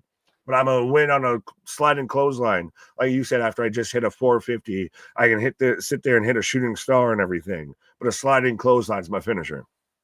Yeah, a little bit. It's a little bit of crazy. At the end of the day, I mean, Rampage had a couple more matches that we normally kind of don't get. So, I mean, maybe slightly better than usual. Collision's a little stacked tomorrow night because of the Continental Classic. If you want me to take the Continental Classic serious, you can't put the matches on Rampage. Collision, Right. okay, fine. I accept that. You can't have the tournament go forever. But maybe Dynamite would be better if it was just all like every week you tune in and it's just Continental Classic matches. You get 5 matches a fucking week. Collision is the Continental Classic show and everything. Right. It's Continental Classic season on Collision. We get the 3 C's and everything. But yeah, Boston out here trolling his hardest and still failing. You can't get on Ricochet's finisher when you praise a sunset flip called the Pop Rocks. Sorry, but I'm putting my foot down. You mean a Canadian destroyer? I love the Pop You mean Rock. the Panama Sunrise? How many other fucking moves do we have that are the same exact thing? So I love bullshit. Pop Rock. Nuh-uh. My problem with the finisher is Ricochet's doing like a shittier hidden blade. Yeah. Honestly. There's too many people using the knee lift as a finisher. There's too many people using the hidden blade style move as a finisher. Right. That's not a troll. That's facts, bro. Well, I agree to disagree. And Pop Rocks, let's go. well, like I said, if Pop Rocks is a Canadian destroyer, it's a Panama Sunrise. It's all the same shit. Right. Like, and I didn't even make the connection like you did to the hidden blade and that kind of sliding baseball clothesline and everything. Yeah, I don't like it. I think it's shit, especially when you just did a 450. But nonetheless, I digress. Yeah, I mean, Rampage was Rampage, but ladies and gentlemen, we will be back tomorrow as we will be here live 6:30 p.m. for NXT Deadline. It's going to be a fun one. We're looking forward to it. Saturday nights are always crazy here. Do remember on Sunday, 3 p.m., our exclusive interview with Vinny Pacifico will go live. Jump in for that. Be there for that. Make sure you click the little bell so you don't miss any of our content. But again, another fun night. Back at it tomorrow. More coming your way. More lined up. And we're excited to bring it to you. But SmackDown Cook, Nick, Rampage Absolutely. Rampage might have burned a little. Yeah, Rampage was Not in a good overcooked. Rampage was overcooked. I'll put it that way. Yeah. Pop Rocks is the code red, not Canadian destroyer. So True. we're emphasizing on the flips now and everything. Well, I mean, again, and it's not a sunset flip, Boston. It's more than that. But yeah, the Canadian destroyer, the Panama, has more of that pop. But they're all Pop Rocks. Who gives a shit? Yay, Pop Rocks. That clothesline sucks. Fair. But yeah, 100% of SmackDown was great. Rampage ain't. And yeah, that's about the most I got to say. Right. Well, yeah, NXT and AEW head-to-head tomorrow night. I know Wrestling Revolver's got a big show tomorrow night. It's not a sunset flip. It's got pop. What is a it's power not, pop? Dad. It's true. Right? I'm not making them at night, Dad. Right? Yeah, one lands on your head, one lands on your back for the pin. Keep it vendetta. I don't think any of them are fucking anywhere close to what we saw. Like, think about it, that's just a baseball slide clothesline. Like, it sucks. Well, and especially like you said, right? I'll forgive the finisher if you don't have it preceded by a more devastating and a more impressive move. That's the dilemma, right? Like, you're kicking out of everything. You're throwing like the kitchen sink at the guy, and then you beat him with like I said, the V trigger feels the same way for me. Of like, you throw this chintzy looking knee after landing 87 super kicks. Like, help me understand. Like Rob Van Dam, hits the frog splash and then wins on a Rolling Thunder, and even the Rolling Thunder is cooler than that fucking clothesline. But yeah, that's my only beef. Like, I mean, again, I like Ricochet. He needs to, shut up a little and keep his, stop fighting with nobody. And just, if you are proud of what you're doing, you believe in what you're doing, and you're confident in what you're doing, you don't need to argue with anybody online about what you're doing. Right. But absolutely, my guy. You got any final thoughts? Any final words? I'm pointing the gold star to Boston for that pickup. I just thought, yeah, 100%. I'm glad. I didn't want to click on it, but yeah, I'm not making that night, Dad. I'm gonna go have a grilled cheese after this. Ladies and gentlemen, come back tomorrow. Join us for all the fun. And that's all I got, Nick. I'm signing out. I am what I am, and that's all that I am. We're not saying, but our shit is real, our shit is raw, our shit is all authentic. When you're talking about that rest, you put that full life with it. Have a good night, folks. Come back tomorrow. We'll see you on the flip side. Good night.